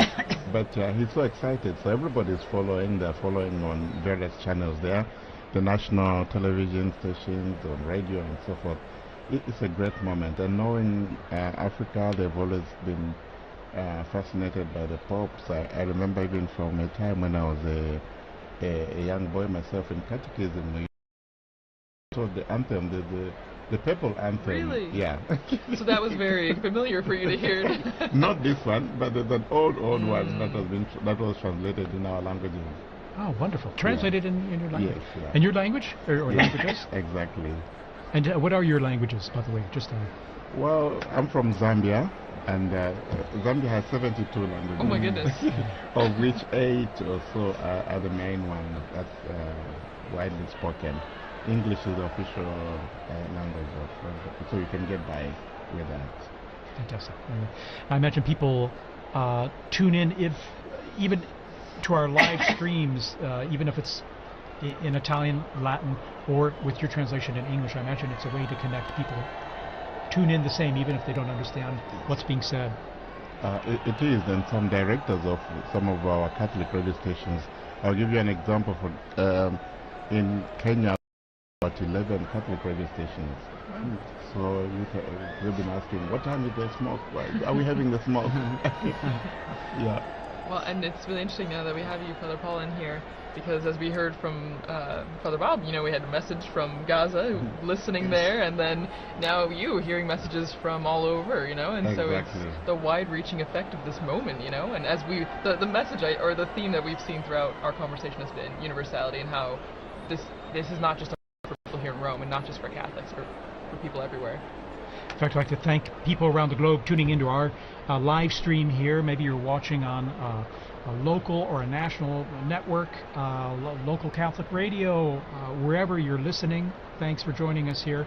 We're going to be providing you with all the information we can as we await this historic moment to find out who the new Pope is. And we'll know pretty soon. It's been about about a half hour or so since the close smoke. to an hour. An hour. An hour? Okay. It was around 6 o'clock, Rome time. There you are. It was 6:07 or something. Something like So that. any moment now there. And we see the crowds are coming in to the square, still streaming in, slowly but surely. On the sides there, you can see on the right side and the left side, after they've gone through the checks there, and then coming into the square, and they can all see things pretty well because there are these big television screens and good high-res ones too in the square and along the Conciliazione Avenue leading into the square.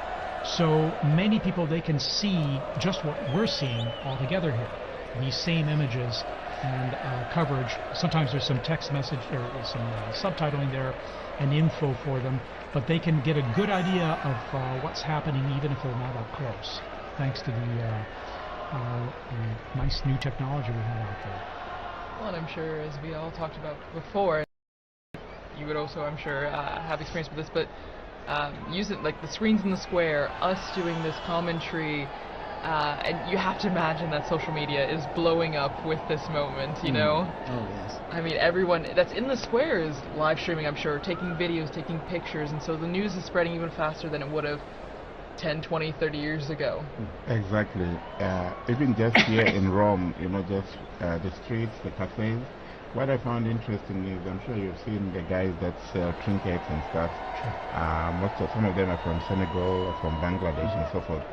And when the smoke came out, this guy asked me, "Do we have a pope?" And he said, "Do we have a pope?" I thought most of them are Muslims, but that kind of interest is really very touching. And I found very moving, to be honest. Yeah, absolutely. I have another story on that. When Pope John Paul II died, I told you I was and I had to go through Senegal. So in Dakar, there was this long line that I was waiting to go in through immigration, and the guard pulled me out and said, "You know, the Pope has died." I said, "Yes, I know." You know. So then he said, "You come up to the front," and then he brought me to the official, and he said, "You must have this father go through now because the Pope has died."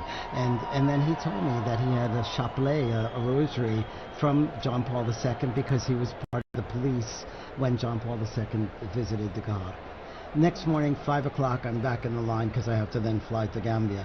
And again, he came, pulled me out of the line, got me through, came, "Is everything okay with you?" You know, it was really amazing. But you see, again, what the Pope means to so many people. And he told me he was Muslim, but, you know, he was an important religious leader.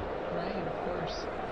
Again, I'm sure people around the world now are just tuning in, dropping in and out of this broadcast and other broadcasts to see what we're all waiting for with anticipation of who the new Pope is. And that should be very soon now. And we'll know, of course, not only from the video we have here, but then when the crowds let us know with their cheers and applause. It will be we'll all be trying to give you immediately the name of the Cardinal, which has now become the Pope. And as I believe, TJ, you mentioned earlier, or no, Father Bob, you mentioned, it will be in Latin. And so we'll all be brushing up on our Latin in between, you know, now and then, so that we will have the name correctly.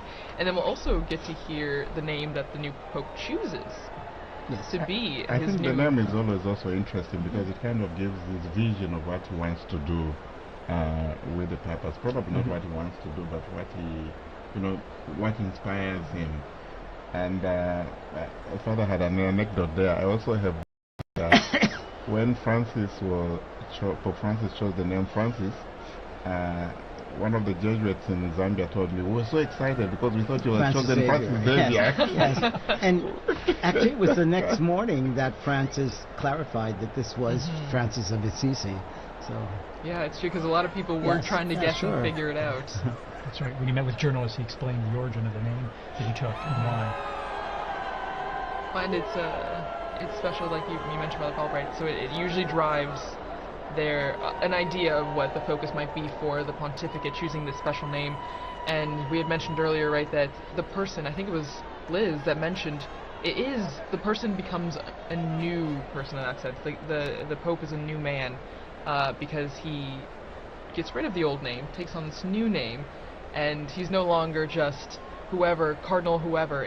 He's the Pope of the Universal Church, the Pope that is the symbol of the Church around the world. Not only because, you know, he's known as Pope, but also because of his white cassock that is widely recognizable. you're seeing these camera shots. Those big television screens, people know when they're on camera, and so they have their moment of fame, Their a few seconds of fame, waving and greeting everyone there. So it's always kind of fun too. It brings a little involvement and participation for everyone. And it's good that the authorities, I think they planned this very well. You have screens around the Vatican, so that reduces also the congestion. We have the new square which has just been redone for the Jubilee year here. So there's another screen there just outside this building. And people are just sitting out there. They are not rushing to go into the square because they can see, and maybe they even get a better shot from, a better view from the screen there. So there are a number of these large screens surrounding the area. And I think it was very good planning on that part. Yeah, wonderful, in fact. And then even just the organization, I'm always impressed with the organization, crowd organization, how people are led into these areas to assure that they can get in. It might take a little time, but then also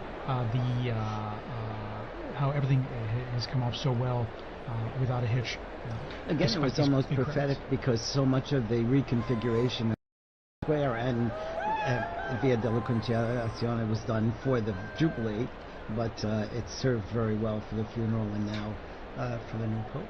Yeah, the city has done all these works projects also to help traffic flow well through the area. And here we have, it looks like, let's see here, it was Cardinal Schönborn, was it? Yes, and then also Cardinal, who was the head of the Christian Unity. That's right, Yes. okay. You can hear the helicopters. You can Yes. hear them in the square now. So it's getting louder and more apparent that there's people from all over, and everyone's getting images of the square. And I think the security forces trying to keep the peace. And I noticed also they blocked some of the roads leading to, so that people are running across the roads, you know. So you gotta keep them safe too. You gotta keep them safe, right? Well, and so one of our colleagues, Lisa Zengarini, she did a lot of research on why we have this tradition of changing the baptismal name of the cardinal into the name for the Pope, and it actually started way back, it looks like 2,000 years ago to Saint Peter, whose original name was Simon, and so it stems all the way from that. And it's a lineage that has been continuous since that time. And actually, what's interesting is that not all the popes have done this. Out of the 266 now, 267, only 129 have actually chosen a new name, which I never realized. It was much later before the new name, was put into practice. There you go. And it was John the 12th, Pope John the 12th. And only during that time, from 955 to today, it's only 2 other people that have not taken new names, which is interesting. Very interesting, yes. So we've gone from the smoke watch in the morning now to the Pope watch. Yes, we are on a Pope watch here from the central balcony, and I think we're coming up on prime time here. I think soon we should be seeing the new Pope appear, and we're getting some zooming, some close-ups here of the crowds there, and we saw some Vatican officials, in fact, before. TJ, I just also wanted... as well as the mayor of Rome is out there. Yes. Okay. Yes, Gualtieri, that's right. For the result, was it Cardinal Casper, right? Christian or so. That's right. Casper, and then... I was going to say that it's been interesting also from the time the Holy Father Pope Francis died, how the liturgies have been moving and preparing the people. In yesterday's Mass, just, the prayers, we implore you, give us a shepherd, pleasing to you, one who will lead us by example and lead us to the gospel truth. This is in the collect and in the closing prayers. So this conclave liturgy is also very elaborate and very moving and preparing the people. So it's not just like this is just a successor to Francis. this is actually, you know, a transformation. This is going to be Peter now, who is going to be taking office. That's right. Cardinal Ray said that in his homily, didn't he? He did. He's been such a gift during this time too, Cardinal Ray. Cardinal Ray's incredible. 92 years old, full of energy, and beautiful homilies, really inspiring us and helping us live through this whole ordeal. Very inspiring. At 92, yes, 91, 92 years old. Amazing. Inspiration, indeed, and then his energy, and also animated as well, in delivering, giving his homilies as well with passion. So I'm always impressed. But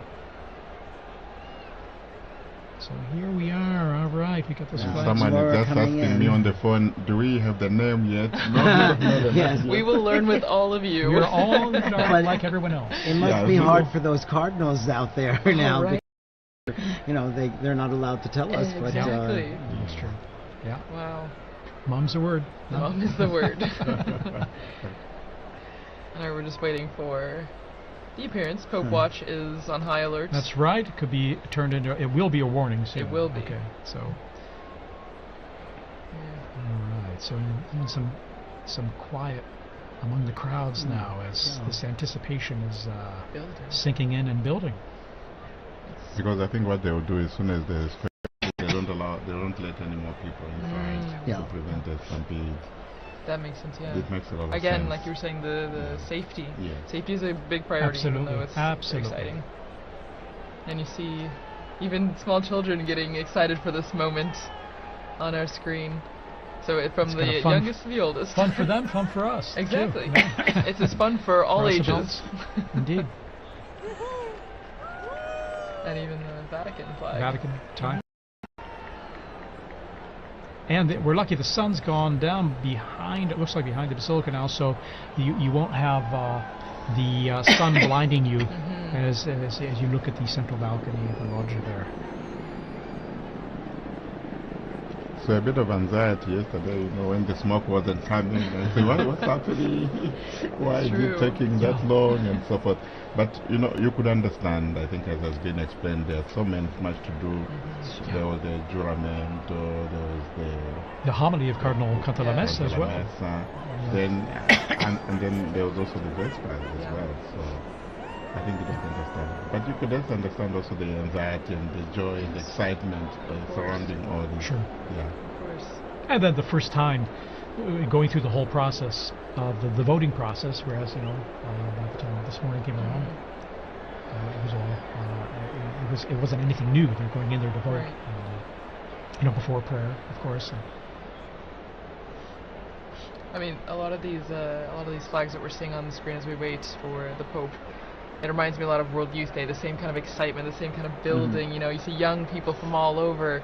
It's a really beautiful image, and I think is again just a sign of the youthfulness of the Church. You know, we talk a lot about the future of the Church, which begins with this new Pope, but the young people that are also present at this moment to see the historic aspect of this. It's really beautiful. And we see the internationality, the universality of the Catholic Church. It's a global reality, and we see that in the crowds there in the square. And this we also saw during the funeral of Pope Francis. So many people. Okay, there's movement. Okay. Yes, here we go. The white curtains are behind the glass door. Now the doors are being opened. We see first. Here we are. The Cardinal Proto-Deacon. And he's smiling. He's smiling. He will give us the announcement. Here we are.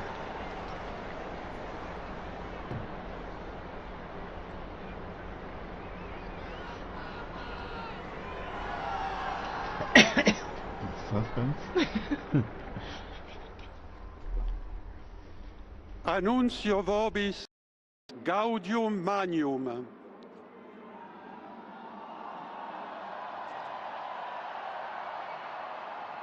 Habemus Papam.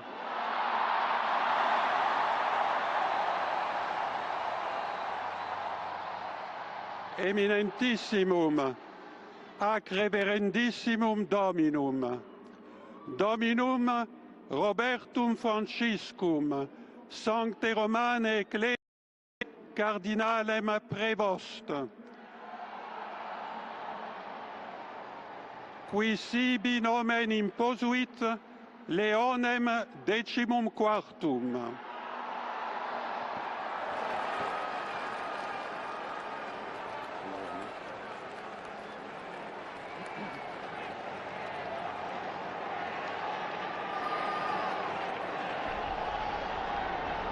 So, it's Cardinal Robert Francis Prevost, who's taken the name of Leo XIV, Pope Leo XIV. Cardinal Prevost is an American, and he spent most of his ministry in Latin America, in Peru, and also in Paraguay. And he's an Augustinian father. He was the provincial in Latin America, and then became the bishop of Chiclayo in Peru. And he then is also he became the superior general of the Augustinian Fathers as well. He's now he's been the prefect of the dicastery for bishops. We see the cardinal electors there appearing on the balcony there as well, with this joy and smiles on their face. A great joy indeed, and well, it wasn't one of those fabulous moments, so to say. What a great joy. It's a wonderful joy. And he's from Chicago, Yes. Illinois. Okay. An American. An American.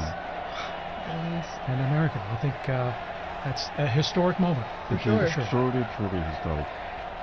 And you can see all the cardinals on the different Yes. balconies there. For our radio listeners, you may not be able to see this, of course, but they're appearing on all the balconies to the left and right of the central balcony. All of them clearly standing out with their red vestments and smiles, and Waiting to again, for all of us to greet this new Pope as The well, great new Pope. which now we know his name. Cardinal Robert Francis Prevost, Augustinian, Amazing. and has served as prefect of the dicastery for bishops. A native of Chicago, Illinois, in the United States.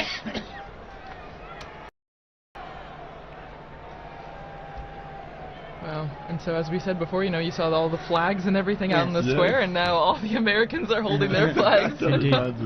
It's a historic and the moment. Who would have Peruvians imagined? too, I'm sure. Yeah. Because he spent That's most of his ministry in Peru. Yeah, and that's a special thing, So he has a connection with missionary multiple. experience Exactly. and this Exactly. continuation of evangelization mission of the church. The priority, yeah. So you can see still the like little pockets of red where all the Yes. cardinals are standing on the Yeah. balconies. And from our Vati drone footage, and seeing it from above there, it's a unique view, perched above in front of the facade and looking down at them as they're on the balconies there, awaiting now as the new Pope, as we mentioned there, Cardinal Robert Francis Prevost, and Pope Leo 14. the 14th. Pope Leo the Pope Leo Yes. the 14th. the 14th. And of course, Leo the 13th was the great social reforming pope for us. He was so a great social reformer. Yeah, and he died in 1903, so still fairly recent in the Yes. grand scheme of Was things. Pope Leo the one with Rerum Novarum? Yes, exactly. There you go, And good then- memory. From my seminary. And then his successors wrote other encyclicals every 40 years afterwards. So he started like on a the trend. social- yes, and it's really one of the constitutions of Catholic social ministry and Catholic Probably I social would say doctrine. a Pope needed for our times with all the social challenges the world Yes, has yes. today. Yes. And he's, relatively young, 69 years old, born Yes. on the 14th of September, 1955, as you mentioned, in Chicago, Illinois, and so 69. Well, and Father Paul, as you were just saying, I agree, and maybe Father Bob, you can really stress this point because you work in The social work dicastery humanitarian. for Exactly. Integral human development. This yes. is an important aspect Yes. of the church. Yes. The yes. Catholic social, the Yes. Catholic social teaching, I Yes. think, is important, Very. and it's often called the untold story of the church, Yes. or perhaps the hidden secret of the church. And it has so much, and there's a lot of development. And was one of the needs discussed by the cardinals during their congregations this last week too. So. Exactly. Oh, there we see There's the an American flag. There's the US flag there. People are thrilled about this. Yeah, you know, and there's quite a number of American students. I mean, yes. Dr. O'Donnell was here, and he was going to be in the square with his American students. So you can imagine them What a cheering. treat. Yes. That will be a treat for them, indeed. Yes. I can imagine the scene. The house I live behind is the Basilica of St. Augustine, where we have also the tomb of St. Monica. Yes. So that's Beautiful a great day church. for all the Augustinians. Yeah, very special day. Indeed, he. Looking at his biography, going back to more recent history, 1999, he was elected the provincial prior of the Mother of Good Counsel province in Chicago of the Augustinians, and after 2.5 ordinary general chapter elected him prior general of the order of the OSAs. Ministry again entrusted to him in 2007 at their ordinary general chapter.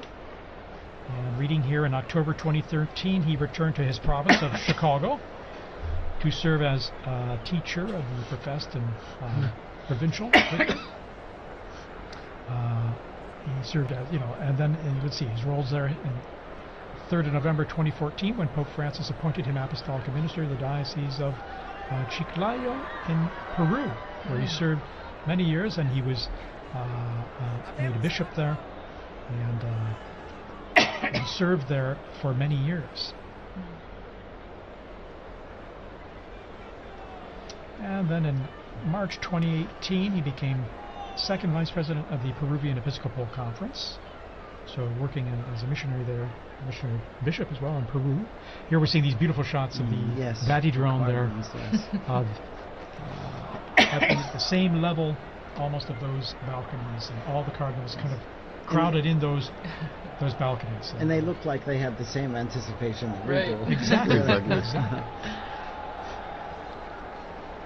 Any moment now, Pope Leo XIV will be appearing. Pope Leo XIV. Will be appearing from that balcony. Well, Leo XIV. Looking again at his predecessor, well, the person he took the name from before, Leo the 13th.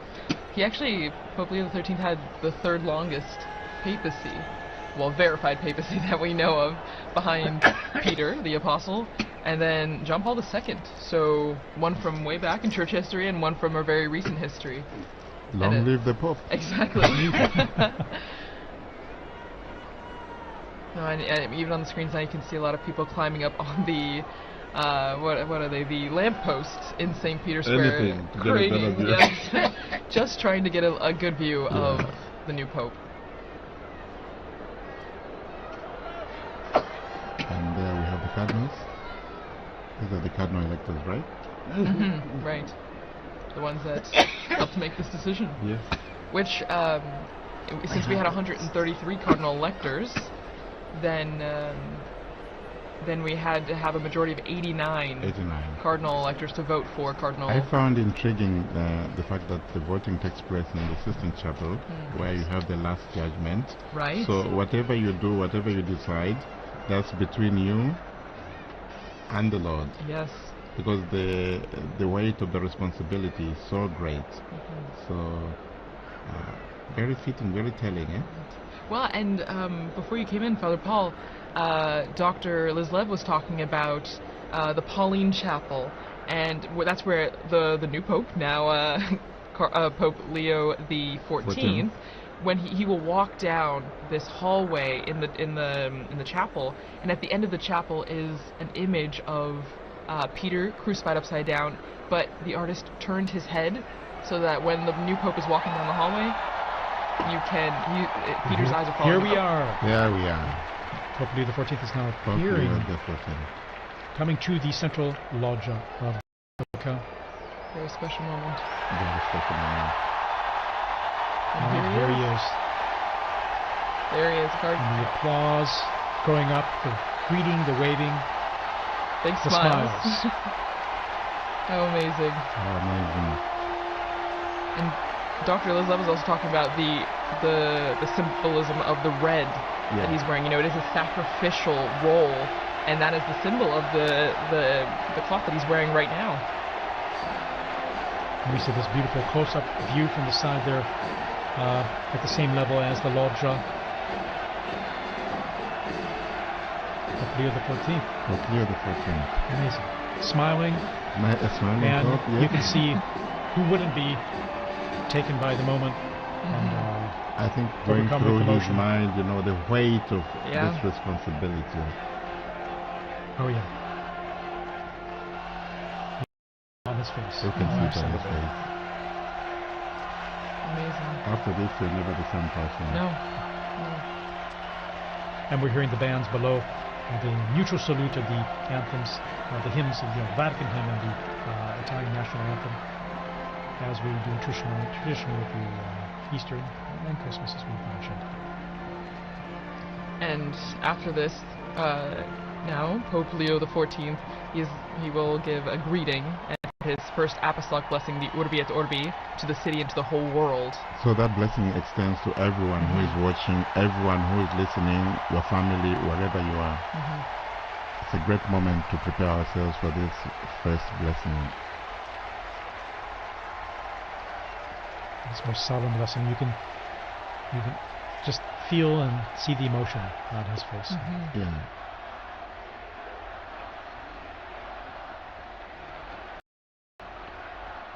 And the crowds there gathered in St. Peter's Square, still arriving, we're being told, from the avenues surrounding the Vatican there, the streets and the...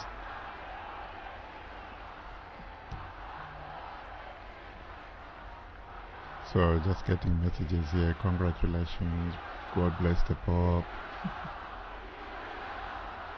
And you can hear the chanting from the square. Long live the Pope. Viva il Papa. Viva il Papa. Viva il Papa.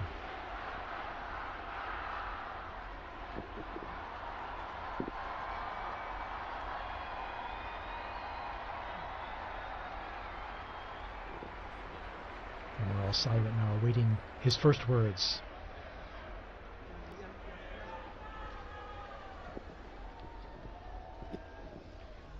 La pace sia con tutti voi.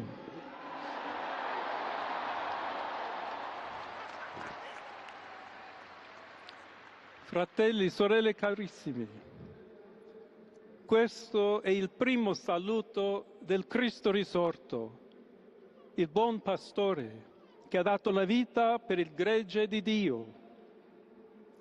Anch'io vorrei che questo saluto di pace entrasse nel vostro cuore, raggiungesse le vostre famiglie, a tutte le persone, ovunque siano, a tutti i popoli, a tutta la terra. La pace sia con voi.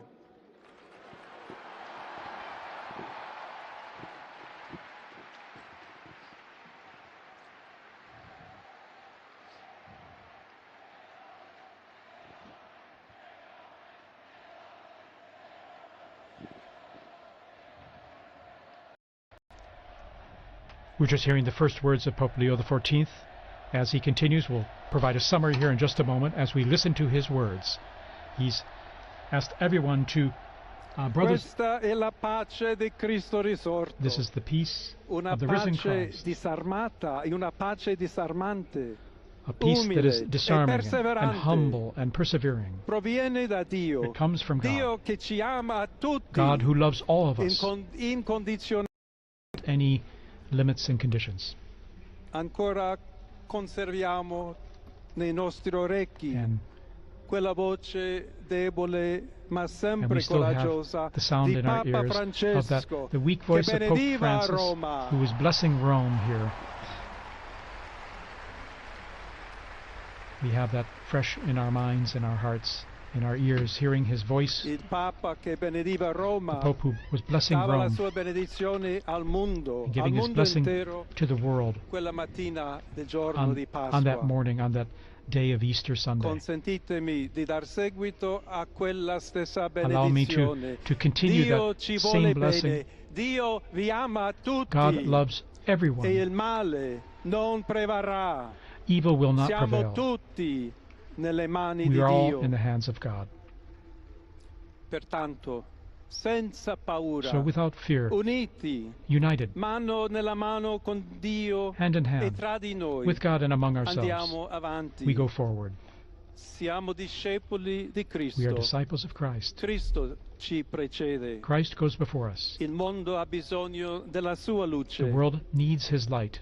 L'umanità necessita di Lui come Humanity il ponte needs per him. essere raggiunta da Dio e dal suo amore. But as the bridge between God and His love. Aiutateci anche voi, poi gli uni gli altri, a costruire i ponti May we all con il build dialogo, bridges con with l'incontro, dialogue and encounter, unendoci tutti per essere un solo so that we can popolo, all be sempre in pace. one people, all in peace. Grazie a Papa Francesco. Thank you, Pope Francis, for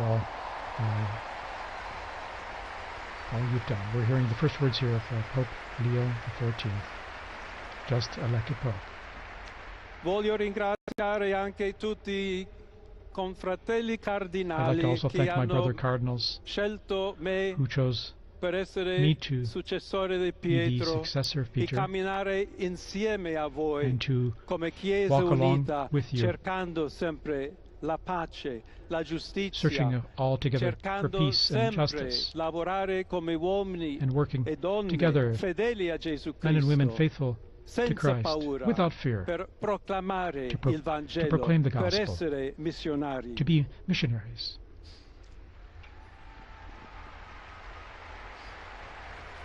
Pope Leo offering these initial words, which we're just translating on the fly here. Un figlio di Sant'Agostino, I'm a son of Saint Augustine, agostiniano, and I'm an Augustinian che ha detto: con voi sono cristiano who said, e per voi vescovo. with you I In am a questo Christian, and senso for you I possiamo am a bishop. tutti camminare So insieme may we all verso quella walk together patria towards that, la quale Dio ci ha preparato. to the place that God has prepared for us. May we walk together, Alla accompany each Chiesa other. To the Church di Roma, of Rome, un saluto speciale. a special greeting. As Bishop of Rome, of course, a special greeting. Dobbiamo cercare insieme come essere We've una got to chiesa look missionaria, at how we can together be a una missionary chiesa church, che costruisce i ponti, a church il that builds dialogo, bridges, sempre aperta a ricevere, that is come always questa open piazza con le to braccia receive aperte a tutti, everyone, tutti coloro just che like in hanno this square, bisogno to receive della everyone, nostra to welcome carità, la everyone, nostra presenza, our il charity, dialogo, our l'amore. dialogue and love. Y se me permiten también una palabra, un saludo And now, a greeting in Spanish. Please allow me here to a todos aquellos, y en modo particular a mi querida diócesis de Chiclayo en el So Perú, to all of you, but especially to the people of my diocese of Chiclayo in Peru, donde un pueblo fiel ha acompañado a su obispo, ha compartido su fe y ha dado tanto para where we seguir had such faithful siendo people accompanying iglesia the fiel de bishop, and we Jesucristo. had such faithful A people tutti voi, helping the fratelli e bishop. sorelle di Roma, d'Italia, di tutto il To mondo, all of you, vogliamo essere the people una of chiesa Rome and of Italy, sinodale, una chiesa che cammina, una chiesa che we need cerca to be a sempre la synodal pace, church, a cerca church that's a sempre la pilgrim, carità, cerca that sempre di shows essere charity vicino always, specialmente a coloro che soffrono. and especially is charitable to those who are suffering. Oggi Today, il giorno della supplica alla Madonna di Pompei. today is the day of praying to the Nostra Madonna of Madre Pompeii. Maria vuole sempre camminare con noi, stare Our vicino, Blessed Mother Mary always aiutarci wants to con be la sua close to us. intercessione, il suo amore. She always Allora wants to vorrei pregare intercede for us insieme a voi. through her love. Preghiamo insieme So per questa nuova missione, let us pray together però for per this new tutta la mission, Chiesa, for per la all of the pace nel church, mondo. for peace E in the chiediamo world. questa grazia speciale that she will Di help Maria, us get the, nostra give us a madre. special grace, our mother. Ave Maria, piena di grazia, Hail Mary, il full of Signore è grace, con the Lord te. is with you. Tu sei benedetta fra le You are donne, blessed among e women, benedetto è il frutto del and tuo blessed is seno, the fruit Gesù. of your womb, Jesus. Santa Maria, Holy Madre Mary, di Dio, Mother of God, prega per noi pray peccatori, for us sinners, adesso e nell'ora now della and at the nostra end hour of our morte. death. Amen. Amen. Pope Leo XIV there. Pope Leo XIV, very interesting. A few themes coming out already there from his first piece, talking about peace. Indeed, saying a greeting of peace. May my greeting of peace enter into your hearts and reach your families. All people, wherever you are, all peoples of the entire planet. May peace be with you. God's peace be with you, he said. And here we see him in his, after having given that opening and beautiful words. Continuing to all. also the message of Pope Francis, where he even said in Spanish and Italian, tutti, tutti, Il tutti, Santo todos. Padre Leone, a tutti I fedeli presenti And so And the Pope, Holy e a Father Pope quelli che Leo, and ricevono to la all people benedizione in a the mezzo square della and all radio, della receiving, televisione e are delle hearing this altre tecnologie through di new technology, comunicazione, online, everywhere. concede l'indulgenza Offers plenaria his, nella forma the stabilita plenary dalla indulgence Chiesa. in the formula established by the Preghiamo Church. Dio We pray Onnipotente to Almighty God perché conservi a that lungo il he Papa a may guida della keep the Pope Chiesa e conceda and pace e protect him unità alla Chiesa and in guide the tutto il Church mondo. and the entire world. Now he'll give this most solemn blessing to the entire world, to all of you joining us. to everyone. So we now prepare ourselves to receive this solemn blessing wherever we are, at home, in your car, at work, wherever you are. Sancti Apostoli Petrus et Paulus, de quorum potestate et auctoritate confimus, So ipsi intercedat pro nobis ad the Dominum. holy apostles Peter Amen. and Paul, Precibus et meritis Beate Mariae semper Virginis, and we also Beati pray Michaelis to the Arcangeli, Blessed Mary, Beati Ioannis Baptiste, to et Sanctorum Apostolorum Saint Petri et John- Pauli et Omnium Sanctorum, misereatur vestri omnipotens Deus, et dimissis omnibus peccatis vestris, perducat vos Iesus Christus ad vitam aeternam. Indulgentem, absolutionem et remissionem omnium peccatorum vestrorum, spatium vere et fructuose penitentiae, cor semper penitens, et emendationem vitae, gratiam et consolationem Sancti Spiritus, et finalem perseverantiam in bonis operibus tribuat vobis omnipotens et misericords Dominus. Amen. Et benedictio Dei omnipotentis, Patris et Filii et Spiritus Sancti descendat super vos et maniat semper.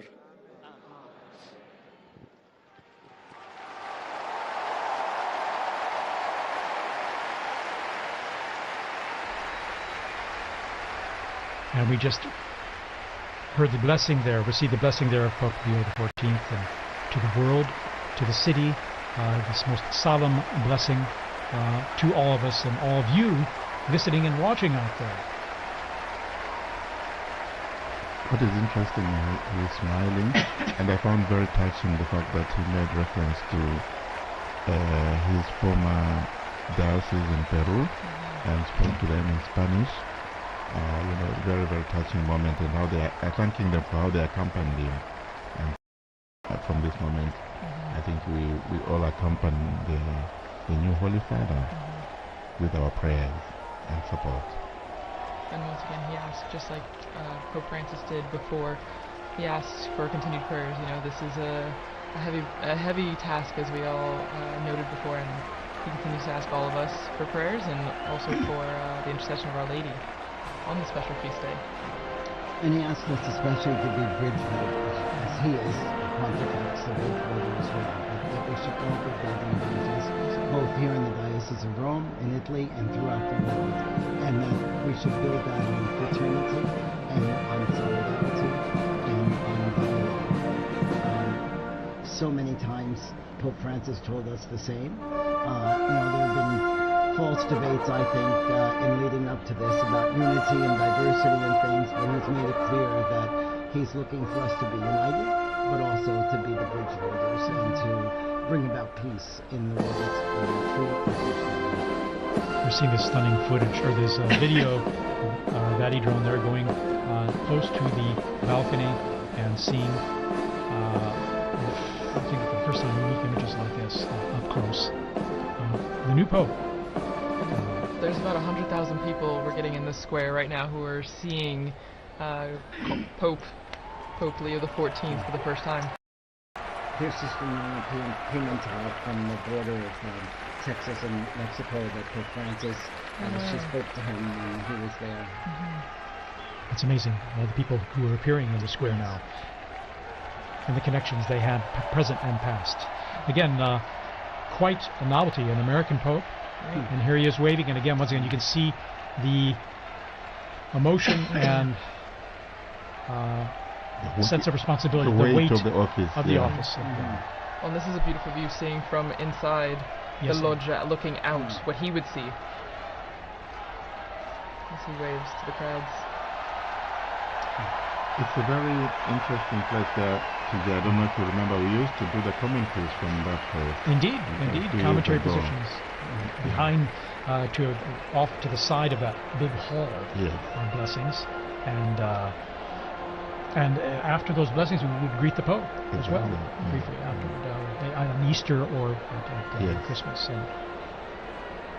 Well, that's our historic moment. The warning is over. We have a new Pope. And you know, let's see, Rachel, you were telling us here about, you were translating the prayer. This is the prayer that is read, the blessing, I'm sorry. So, may the holy apostles Peter and Paul, in whose power and authority we trust, intercede for us before the Lord. Through the prayers and merits of Blessed Mary of the Virgin, St. Michael the Archangel, St. John the Baptist, the holy apostles Peter and Paul, all the saints, may Almighty God have mercy on you and forgive you all your sins, and may Jesus Christ bring you to happiness today. And speaks about the indulgence and the absolution and remission of sins, and he also gives the blessing. I'm not entitled to give them, it'll be blessing, but we heard it from him. But again, it's the most solemn blessing that he gives and imparts. And again, in his words, he offered greetings of peace to everyone, everywhere, and stressed that he wishes to be a builder of peace in his ministry, and to that we can all be part of that in our own efforts in what we do. And 2 or 3 times mentioning the word missionary, I think probably also echoing his own experience as a missionary bishop, and now a pope. I found also that very touching, this openness to the world. And he's someone who is coming from the outside. He has been in the Korea, and now, so he has both worlds. And this is very interesting and quite assuring, I think, for the Church. Well, and he comes from the Americas, so while he is an American by birth, being born in Chicago, he has connections to Peru, and so I think it's a beautiful continuity, between the two, the Americas right there. And as we see on the Vati drone, we're getting a good image of the apostles lined up on St. Peter's, the facade there, and you still see the massive crowds that have gathered, over at least 100,000 people, both in the right there and beyond, past the Conciliazione and our office even. Indeed. And then again, that embrace of the 2 colonnades is just unique. It has a warm feeling to it of welcoming and embracing those present there in the crowds. Now we're going to try and go back down on to the square there to our own Joseph Tulloch, our roving journalist, our roving reporter. We're trying to connect with him. Again, it happens that the cell coverage there gets pretty saturated, even if it's pretty extensive.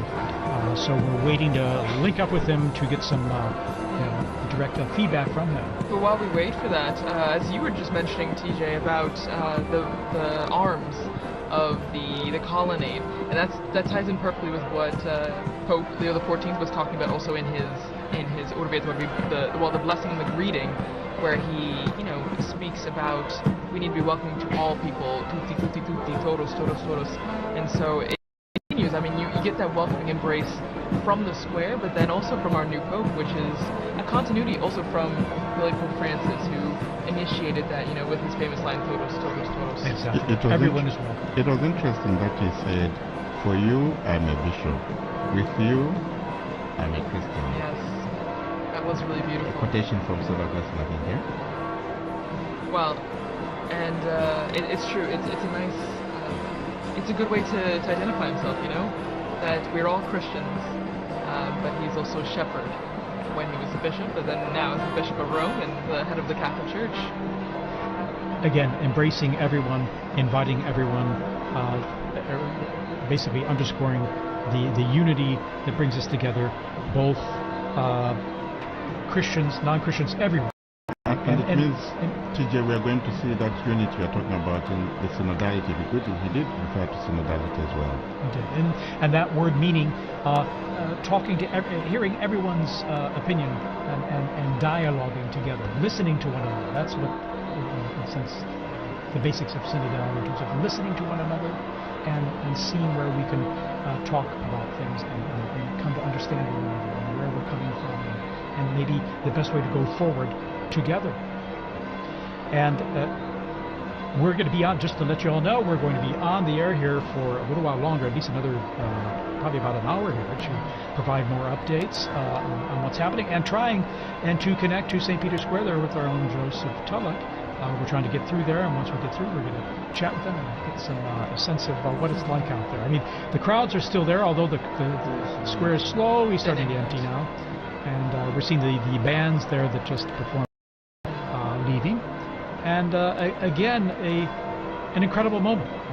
It's amazing to have a Pope from North America, United States, but one who's also lived and worked internationally, as you mentioned, Peru, and then here at the Vatican. In fact, his Italian is very fluent. We're going to take a little break here, a little musical interval, and we're going to come back just shortly here. So stay tuned.